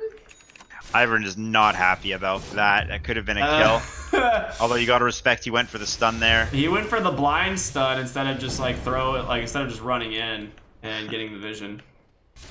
Oh, Alchemist went for the cleave. Yeah, you always go the cleave. Okay. Yeah, you just the unstable concoction damage like isn't that worth it. being able to farm 40% faster is pretty good. Yeah. He has a paladin sword too. That's pretty nice. Yeah, definitely. Definitely. Regeneration and healing with chemical rage. Oh, Those look at are all the these best ones. skeletons. Hold on, they're gonna Yeah. respawn. Oh, Oh, baby. Wow. It's so much Well money, done. dude. Oh my 10k god. above Puck. 14k above Wraith King. Whew. That's an alchemist. Well, are we waiting for next Roshan? I think that might be what the play is here from ASU. Happy to just hit creeps with Radiance and Cleave. I mean, he went Heart and now he's going Satanic on Alchemist. So he is just like all in on this like tanky frontliner. Bottom lane though, Ryan's in, going for the Ivern, a good terrorize. BKB's been popped on Mars. There's Ice Blast, or rather Ice Blast, a Chain Frost coming out, doing actually an insane amount of damage, but Oracle is safe. It's keeping Leshrac alive for a while. Leshrac will finally die and Oracle to follow. ASU pushing 5 heroes up. It looks like we might see them attempt the high ground. Buyback coming out on Leshy. Ever not looking to get eliminated. Yeah, this is what you want to do, right? If you're ASU, just get behind the Alchemist, don't dive, don't do anything dumb. Yeah, and we might have a defense here from Mars has no ult or BKB. Well, Mars trying to make it out, bulwarking up. He's staying alive for a very long time. He will fall. Centaur, Curse Crowned on the front line. He's getting beat down by Alchemist, but without Mars, there's really damage missing. Now, Chemical Rage has dropped. He's still got another life. Yeah, he's getting in there. Yeah, he's being underestimated, and ASU forced out. No rack still. Dire's top tower has fallen. They actually have no way to kill the Wraith King right now. He's so strong. Wraith King got a tower kill. Wraith King opened up tier 3s. Wraith King's getting a Rax, Ricky. Oh my god. The good old Skelly boys, dude. You went 2 times skeleton spawned. Oh, that's not the talent you want against an Alch. But he doesn't care about Alchemist. it's one of those things at this point where you're just like, you know what? He'll get a lot of gold, but maybe we take objectives with the split push. So yeah, this is and especially with being able to buy Aghanim Scepter and Moon Shard, you can't even like count on Alchemist getting like too much gold. It doesn't matter. There's a really long Roche respawn. Gonna take an additional 2 more minutes. Mm-hmm. Melody getting close to Aghanim Scepter on the Centaur, which is a really good item this game. If someone gets caught out in the arena, like Chain Frost and stuff like that, that damage reduction is no joke. In that last fight, Leshrac ends up dying, but the thing was, or not, I guess when he got ganked bottom, he gets False Promise, but he had no mana to use the Bloodstone active, so that heal is basically like 3 health bars under the Oracle or ult. So it's one of those things that it's a really good combination to have, but unfortunately just didn't have the mana to use it. Yeah. Yeah, that's a serious mana cost on there. If an illusions don't give Mortal Strike skeleton charges, do they? No. It has to be the hero. Yeah, that makes sense. Yeah, it is the hero alone. Even if your skeletons like steal your CS, you don't get them. PMA Dota? Inkswell? Okay, look at this. Yeah, I mean, there's no way. Oh, the Yules? I mean, he just yawns. Yeah. What a hero. Yeah, bye-bye. Puck is uncatchable. Puck only dies when the player makes a mistake. Yeah, pretty much in this game, you're entirely right. I don't know why I have last hit showing. Thank you. But Alchemist going for his first Aghanim Scepter. I'm assuming he gives it to like Dark Willow or Puck. Probably Puck. Ag's Coil is pretty insane, but honestly, this is a Dark Willow, so maybe you go Dark Willow. Nah, it's gonna be Puck. It has to be, right? Dude, watching Wraith King summon his army with the double skeletons is ridiculous. Oh my god, look at him. Look at they're splitting up. It's so spooky. You can tell Alk is like salivating if he sees this right now. Yeah. He's just running. It's like 1,000 gold for his hero. Not quite, yeah. But it's like, I don't even know. Someone do the numbers. How many skeletons does he get? 6. Yeah, 16 times 2 times 32. times. Yeah, it's a lot of gold. It's a lot. It's got to be like at least a ton if my math checks out. Yeah, a lot. Yeah, good math. Good math. A lot. So Another Roshan number 2, Aegis Cheese. I don't think Alk even cares about this Aegis. If they put it on the Alk, I'm gonna be genuinely confused. If he's not the hero that's dying in these fights, it needs to be going on like Mars or like maybe even, yeah, I think you should put the Aegis on Mars and Cheese on like Dark Willow or Puck. Get him to the Alk. Flames, yeah. The skeletons are owning though. Yeah, look at him go.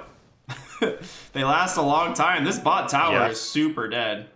62 damage, and there's like 10 skellies here.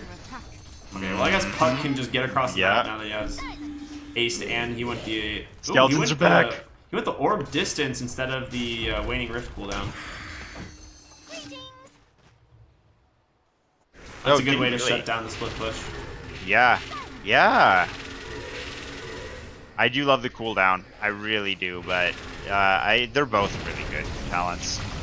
Well, Alchemist going to lead the charge here. Lotus Orb up. Great Dream Coil connecting on 2. We're going to follow up a broken Dream Coil with the First Crown. No, Centaur on the backside forced to use Stampede. Quite a few spells used, not a lot accomplished. Only damage taken on U of A, whereas 3 ultimates committed for ASU have not opened up an opportunity to hit the buildings. They still got the arena terrorized. That's like the big thing for them. BKB now completed on the Leshrac. Obviously, Wraith King doesn't really need one as he's got a second life.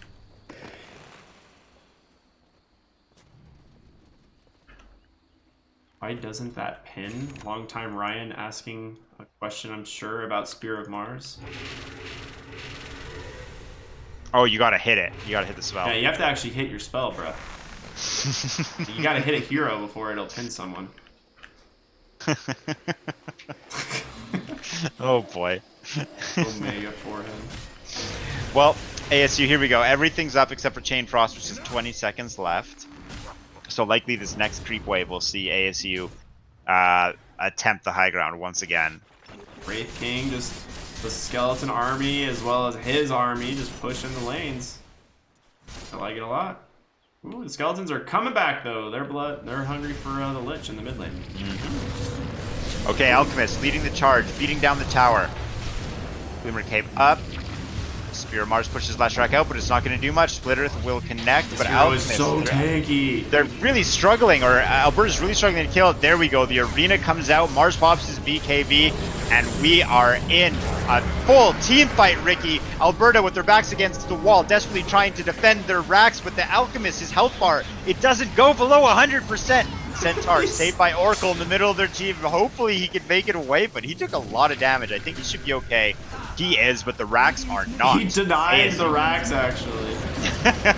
That's a respectable play. Now, Wraith King, we're seeing him go in here. The Glimmer Cape is doing a fantastic job of keeping ASU alive throughout every attempt they've made. Spicy. So, I mean, we see here they are struggling really hard to kill the Alk. There's no BKBs available and no real big ultimates. Like, Puck goes in, actually, to counter-initiate on the Alk initiation, and it looks like it's working wonders for ASU. However, Alk, they finally do drop him, but he has the Aegis. Let's see what they can pull up with this. Speaking of got another health bar. He's ready to go again. Yeah, okay. Alchemist actually slowed in front of everybody. This might not be the best position for him. Arena is back.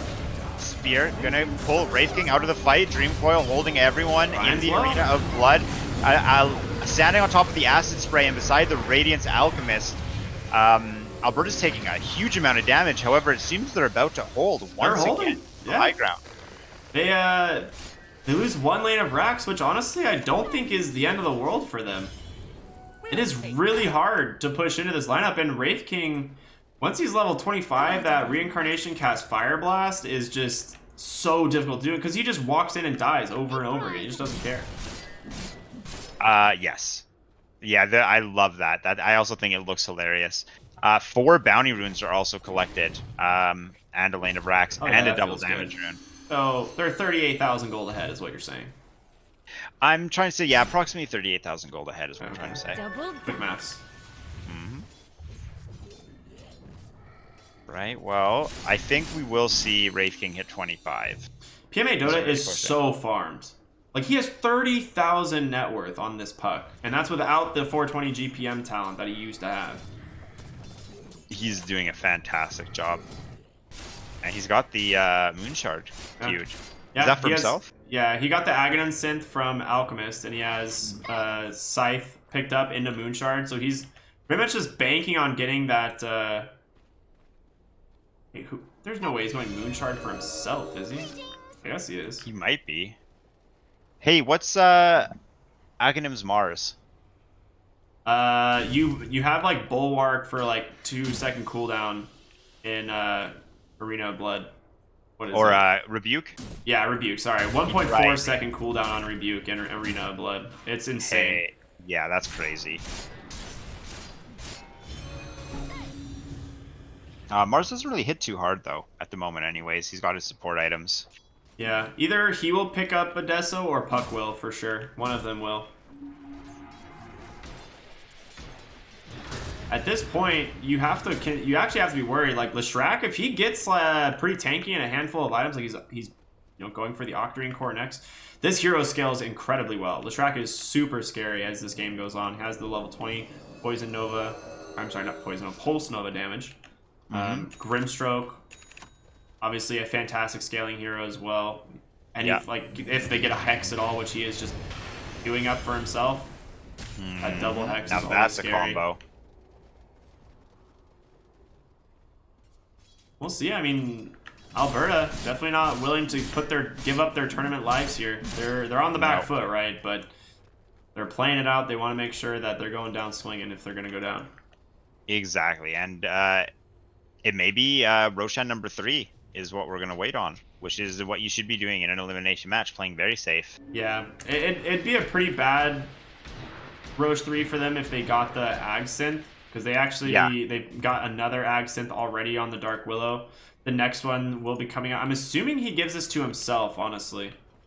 Yeah. I would expect him to give it to himself. That the extra damage and spell steal is really good, so he might give it to himself. Otherwise, probably Mars. I don't think you really care too much about it going onto the Lich quite yet. It's just the AoE Sinister Gaze. AoE Sinister Gaze is hilarious. It's really good, but it is. They lack damage, I think, is their issue right now. Maybe with Dark Willow they don't lack damage. Ooh, we're getting some tier 4 items in here. Illusion. I love Minotaur Horn. Oh, I just think that's it's where the actually Moon Shard really went. Where'd it go? It went on to the Dark Willow. He bought the Moon Shard for Dark Willow. They're having fun. Unbelievable. I guess when you have that much money, why not? Dark Willow has a Dragon Lance too. Yeah, I mean this is the carry now at this point. She's the damage source. Mm-hmm. Level 20 is going to be I'm assuming Bramble Maze cooldown, but it's really the 25 on this hero that just gets insane. 175 attack speed. Yeah, the synergy with Aghanim Scepter is amazing. Yeah, this is no joke. That item's not super great. I don't think anyone really cares too much about the cape in this one. Yeah, like Alchemist would like to use the illusion to farm, but Paladin Sword is insane on him, and it's like he would have at 41 minutes. He doesn't really want to be like. That would have been a great item earlier. They did not get the items that they wanted. Puck would have been so much happier with like a or Puck or Willow would have been super happy with the, oh my god, what is it called? There it is, Spell Prism. Spell Prism would have been insane. Or even the other one, which is Timeless Relic. If they got a Timeless Relic or Spell Prism this game, they would have been super stoked. I love the Timeless Relic. I think it's a fun mechanic, the debuff duration, and I also like it because it's big for like supports and stuff.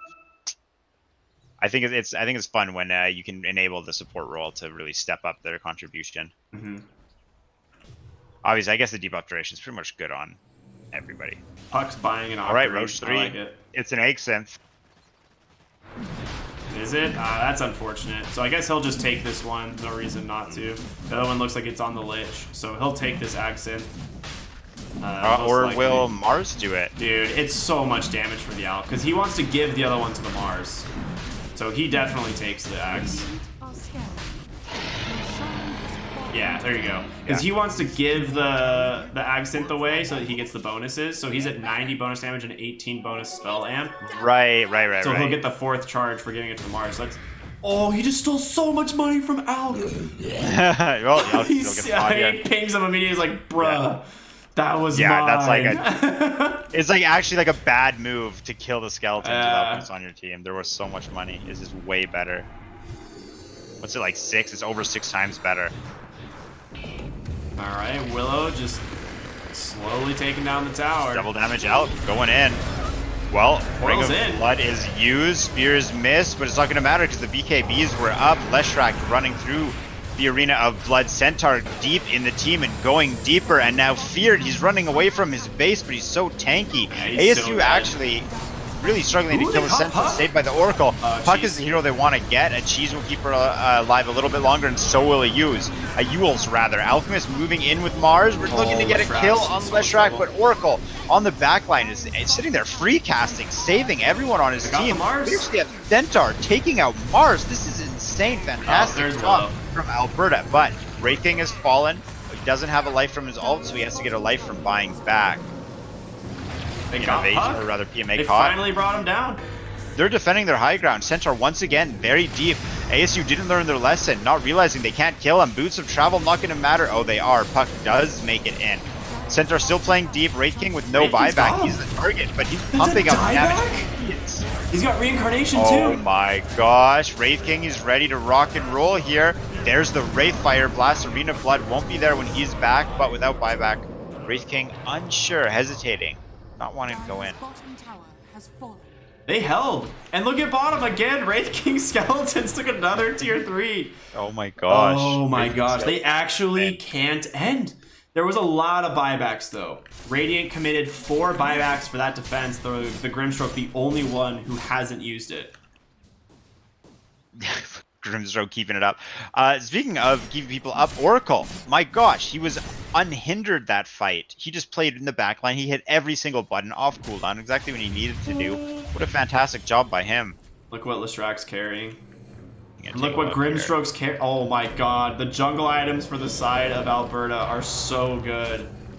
Yes, yes, they are. Oh my god. They got the Spell Prism Timeless Relic. Yeah, oh exactly. Man, that's good. That's so good. Grimstroke's Stroke of Fate cooldown is 4 seconds. He is pumped. Is he gonna spec points into it? He has. We didn't get the spell amp, but the cast range is understandable. Do you think he goes for the Stroke of Fate cast range? No, you know the 3 hits to kill Phantom is so good. Yeah, like it's literally the only thing that has killed Puck in these last couple fights. Yeah, I like that. I think it makes a lot of sense. Well, smoke coming out. This is the first time we've seen Alberta gonna find out. have an opportunity to be aggressive, and they find exactly who they want to find. Lock him down and drop him. That's the Aegis, Ricky. Terrorize is forcing Alberta out. Alchemist, BKB TP. Alright. I mean, that's a great find. That is a huge find. That's the 4th Aegis as well, or 3rd Aegis taken there.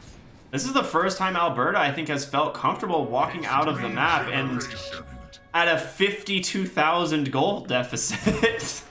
Yes. Yeah, that's not what you goodness. expect from a team. 52,000 gold behind. Dude, he's going for this Puck. Abyssal? No way, Ricky. Nah, he didn't time the Wraith Fire Blast, unfortunately. Haste? Nah, can't catch a Puck. Yeah, he has to get the Wraith Fires. He has to get like 1 more auto attack bash and then the Wraith Fire stun, or else he ain't getting out. Halberd on Centaur. That's gonna buy more time on the base pushes. Yeah, I mean, he's so tanky. He just has 5,200 health on this hero thanks to the Shaco. The Aghanim provides him so much damage reduction as well. Crimson Guard Pipe, yeah. I love Melody's build this game. It is so good. I imagine his last purchase is going to be either Shiva's or Heart. Like, both of them are so... Okay, there's a Shiva's on Leshrac, so he probably just goes a Heart, honestly. I don't know how you kill the Centaur when he has a Heart. The Dark Willow tried laying into him in the last fight and nearly killed herself on the Shadow Realm damage.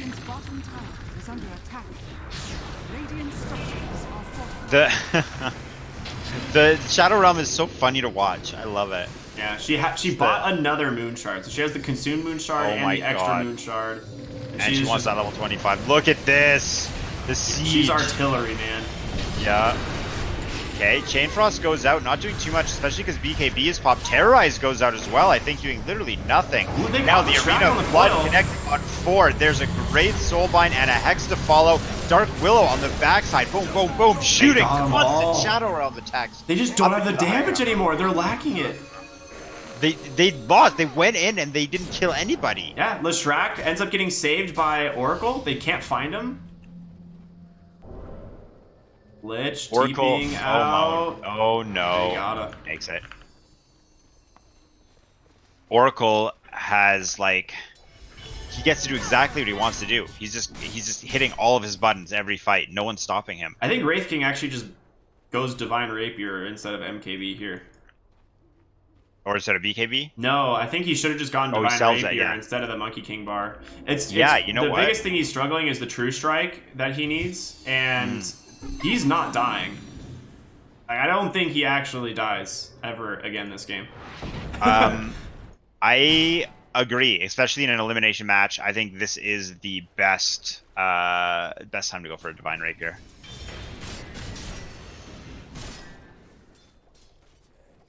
Okay, I'm really curious to see what Centaur ends up choosing to go for.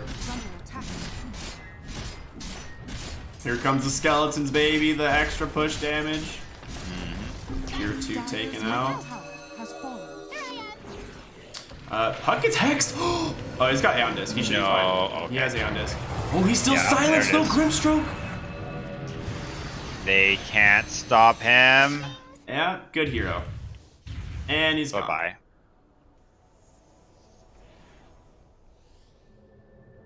What's that, is that like sparkling effect on Puck? Is that a cosmetic or is that the Aghanim Scepter? Like, is he sparkling more than normal? The wings. The wings have like a little sparkle on them. Oh, okay. Yeah. Cool. He has the wings and the tail, the two immortals. Oh wait, those wings are wings are legendary. Wow. We've been talking a long time, all right? It's been a while. It's been a while. A good while. 50 minutes. Do you think we hit the 60-minute mark? We got tier 5s. What's our Roshan timer looking like? We'll find out in 19 seconds. I think Arms for the dead.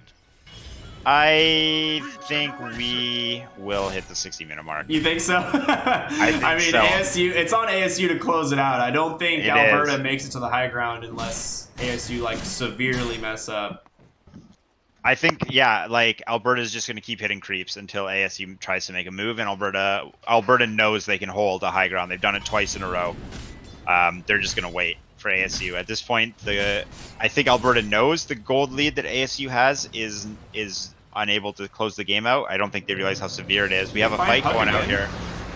No Aeon Disc, but Yules, Glimmer Cape, Force Staff, he's out.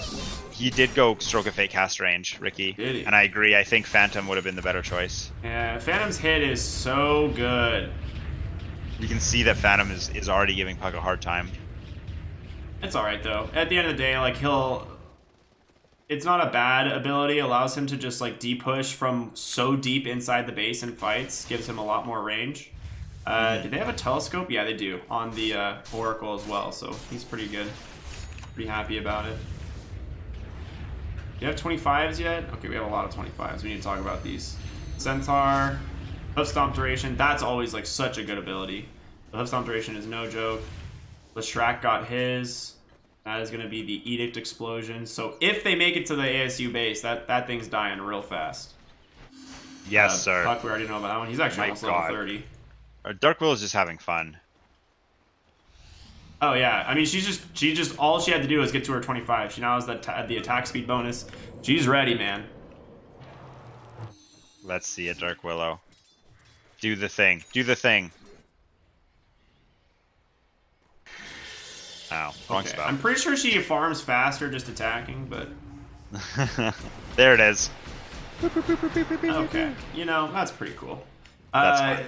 Willow actually does need physical damage now, so she is queuing up the Deso, which I really do like. Hey, Bottom Steph, lane, they caught the Puck. bottom. Aeon Disc though. They did. Duels again. And just duels. Didn't get a chance to get the orb out. There it is with the face shift, but the ink smell doesn't matter. I clipped him for a moment, but yeah, I mean, Yeah. that's the thing. You gotta get them on the Aeon Disc cooldown, and they have no nullifier or anything to purge it, so. And that's Roshan. That's space. Aegis Cheese Refresher. And even, I mean, you just destroy the Aghanim's Blessing. Oh, they're actually just gonna give it. Okay, I guess Alk didn't give him an Ag's Blessing, even though he's sitting on 7,000 gold. Yeah, I think. Ended up buying an MKB, backpack to the Satanic, bought Boots of Travel. Backpack the Interesting. Radiance. I mean, he kind of needs that bonus damage from the Ags, but all right. Yeah. Yeah. Do you think that I feel like it's so difficult to get rid of the Radiance? I almost feel like it might be better than Heart.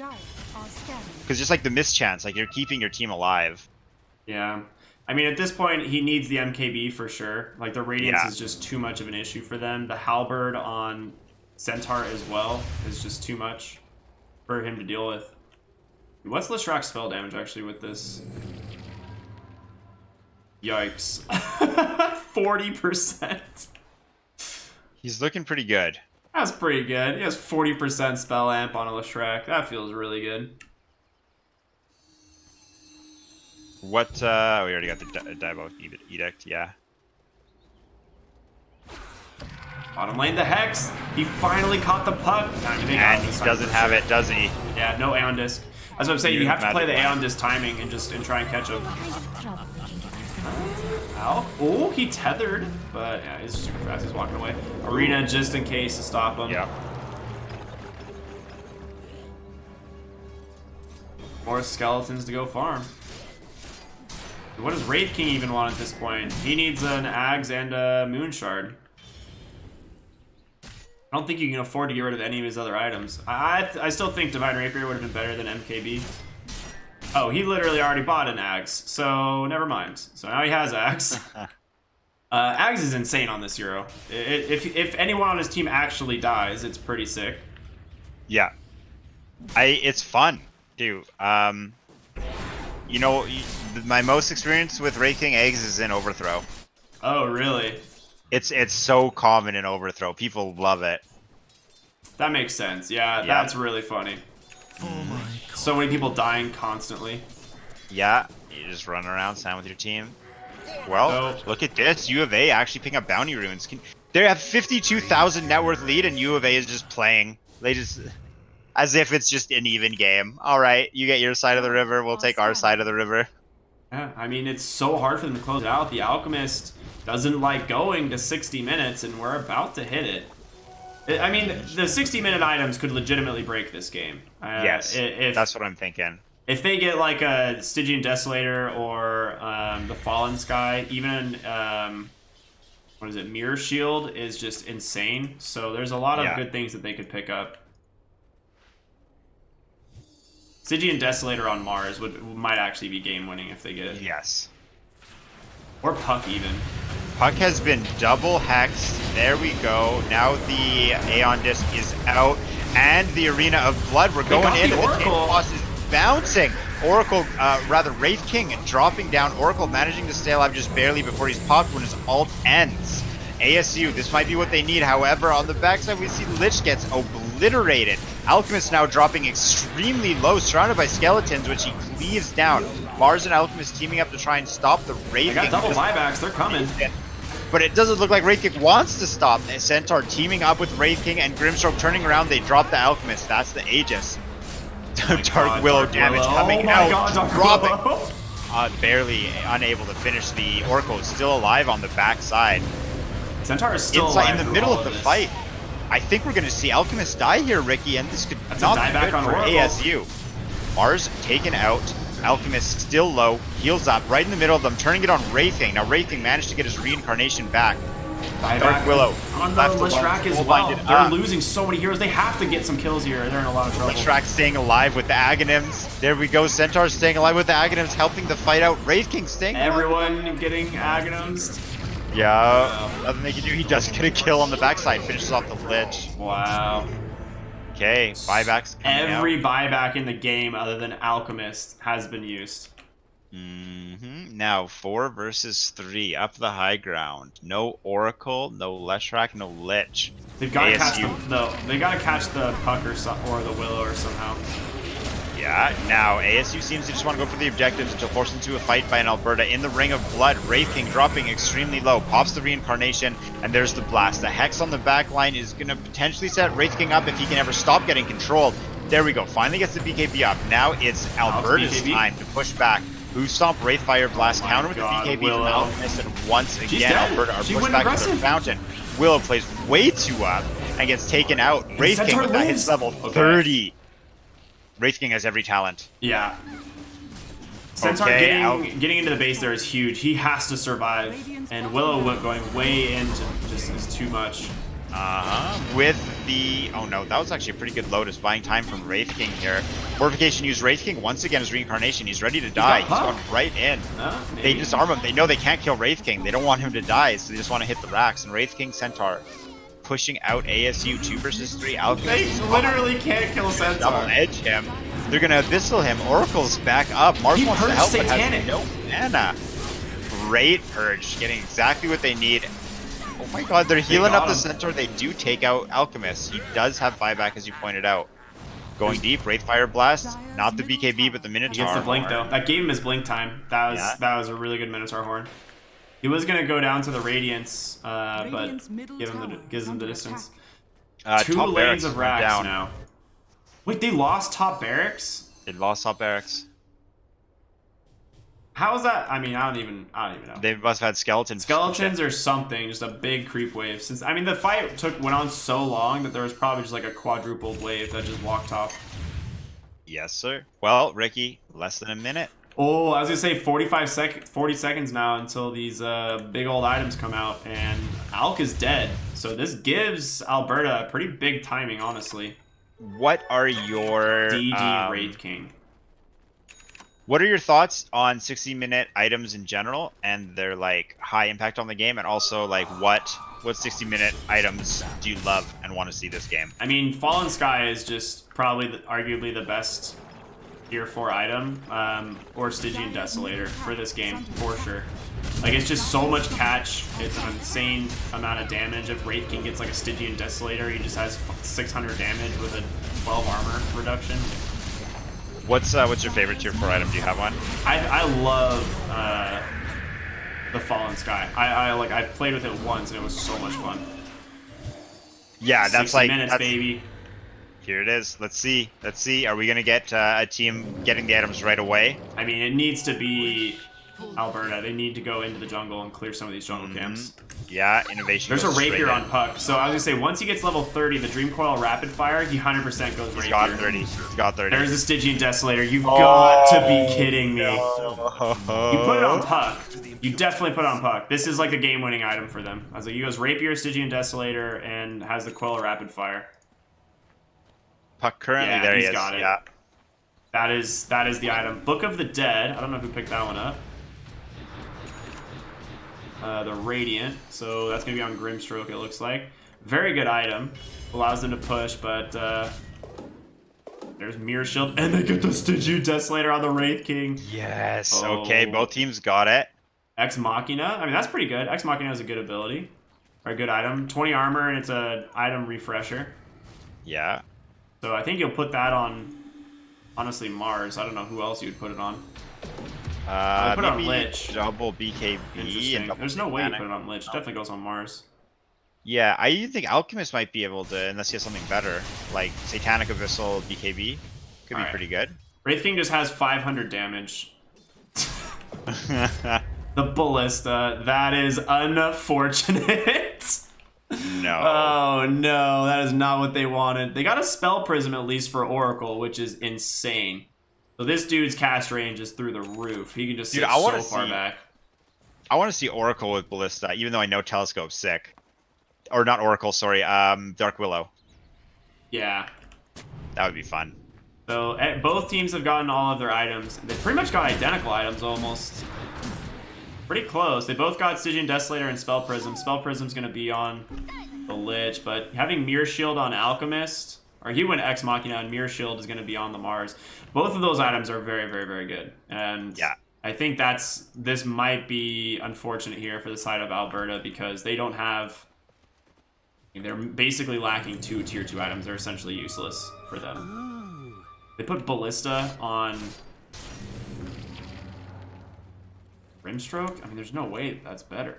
You just get rid of it. No one on your team is useful with Ballista. Mm-hmm. That's frustrating. Yeah, they just get rid of it. Such an important item, yeah. But Roshan's up. not bad. I'm surprised he doesn't just use the Book of the Dead on Centaur as opposed to the Witless Shaco. 30 strength is a lot of health. Dude, just watching Dark Willow is so much fun. 5th Roche of the game. I mean, what do? You just break the Aghanims? Work for both of us? Yeah, you must. Huh? Dark Willow will just hold on to it. Oh, sell it for 6k. Yeah. I mean, they got the double Necro minions in base now. They're going to try and start pushing with. Mm-hmm. Who took the item? That's 30 strength. There's no way Witless Shaco is better than 30 strength, 30 int. How much strength is it per... Is it 15 health per strength? I actually just don't remember. Oh, I thought it would say on the tooltip. It doesn't. Yeah, I don't remember. I remember it being 19, but that was a long time ago. Yeah, I don't remember, unfortunately. But, I mean, that's a... He gets 1,000 max health from the Shaco, but 30 strength, 30 int seems pretty good because all of his stuff is strength-based. 20 health per strength, people are saying. Yeah. So everything being strength multiplied on this hero, I mean, that's a lot of stuff. So you were saying Centaur should... You should dip the Shaco for the Book of the Dead. Oh, okay, okay, I see what you... Yeah. It's like 600 max health as opposed to 1,000, but he gets a ton of mana and 4 strength for all of his stuff. Oh, yeah, for sure, 100%. That's way better. You literally double his mana pool.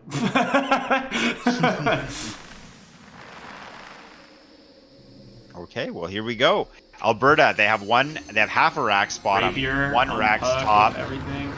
Siege coming out from Dark Willow. Luckily, they don't take the Rax don't take magic damage. Double Bramble Maze. Puck putting some serious Puck damage. phase shift, yeah. Slater Alchemist goes right in with BKB. They got Rax Megas. fall. Now we're going in the arena of blood. The BKBs are popped. Centaur's being locked down, and Mars is laying the smack down onto Alberta, already using Aghanims on 2 heroes. That's Leshrac and Centaur taken out of the fight. Wraith King soon is going to be left alone, already using his reincarnation buyback on Leshrac and Centaur. They want to get anything they can from ASU, who is retreating after taking what they came for, the ranged barracks bottom. Huckta is just doing so much damage. They don't even... ASU's not even really leaving. They're going straight to... Look at Dark Willow's rushing this. Puck Dark did Willow is just 17 going to backdoor. In that fight, Puck literally did 17,000 damage. He just drops Dream Coil, hits 4 heroes, and they all die. Oh my god. Yeah, Puck was that fight. What's this net worth advantage? Is so insane. 65,000. But just like even Oh watching my it, like God. you just watch it, you know when Alchemist is like hitting skeletons, it just shoots up and oh man. Yeah, double BKB is pretty insane for Alchemist. Gives him his pretty much permanent 10-second. He's just sitting on a bonus 20 armor too, so. No Oracle. Yeah, you pretty much have to go now. You have Coil back I think up. yeah, he just walked right up. There we go. Here All he goes has to the do is Coil the Rage, backline. And he's Hex. Leshrac trying to make a move here. Puck, let's see what you can do. Dream Coil, Rapid Fire, Stygian Desolator. The damage is coming out. Red projectiles shooting at everyone on Alberta from Puck's That's the location. dieback on the Shrek. Leshrac is gone. Reincarnation spent. Puck still on the front line. The main physical damage dealer. Never something you'd expect. Aghanims keeping Wraith King alive for 5 more seconds to watch as ASU decimates the University of Alberta's lineup. Buybacks forced out here. Dark Willow is taken out. But Puck, look at this guy, man. This damage is insane. Yeah. They just can't do anything. There it is. Alex like too tanky at this point. They just don't have the damage. They do not, and that is mega creeps. Alberta looking like they are going to be eliminated from the playoffs, Ricky, to the Arizona State University. Desperately trying to defend their ancient. Alberta fortifies, goes in with the heroes they have alive. Wraith King stayed by Oracle a bit longer, but might have enough damage to take out the Lich. But your whole team's dead, and they're But taking the speaking of barracks. damage, Puck smashing that ancient. Yeah, I think instead of the Monkey King bar on Wraith King, he needed the Rapier and just try and honestly 5-man and end the game. But the tier 5 items obviously favoring ASU way more than Alberta, and it adds up. It really does. Like them getting a Ballista as opposed to, I don't know, like anything else really. But Yeah, the Ballista was unfortunate. You want something you can use, and that was like essentially an unusable item. They didn't get any scaling from it. well, Well, we that's made it, Ricky. Crazy, Arizona State crazy University night. takes it. Dude, I Game know. 3. I'm proud of my home state. They did it. That's a long series, right? I mean, this was 3 hours in the making, essentially for them. So it's been a while, but They Alberta really made them fight for it. Taking it to game 3, bringing it late, turning it on in game 2 after being taken out in game 1. Very well played from both teams throughout the entire season. However, that's it, Ricky. Will you join me in just a quick moment of silence for Alberta? I can do that. Yeah. Thank you, Alberta. Yeah, Okay, well Arizona played. State, they keep on going. Lower bracket, best of 3 this season. You know who else is joining them in the lower bracket? Who? SBU. Oh, that's right. SBU is in the lower bracket. You know They've done it before, though. They have. I mean, this is what they did last year. Lower bracket team ran all the way to the finals. We'll see what happens. We got a But lot it's more a games dangerous coming up place. later this season. That's going to be our last game tonight. Before we take off, though, I want to give a shout out to the people that keep CSL alive. So let's take a look at our Who sponsors. we shouting this year. out tonight? So this year, our big sponsor has been GameStop. They've been supporting us the entire year. So big Thanks, thank you, GameStop. GameStop. Y'all can head over to GameStop.com/esports for details on their performance centers and gaming clinics.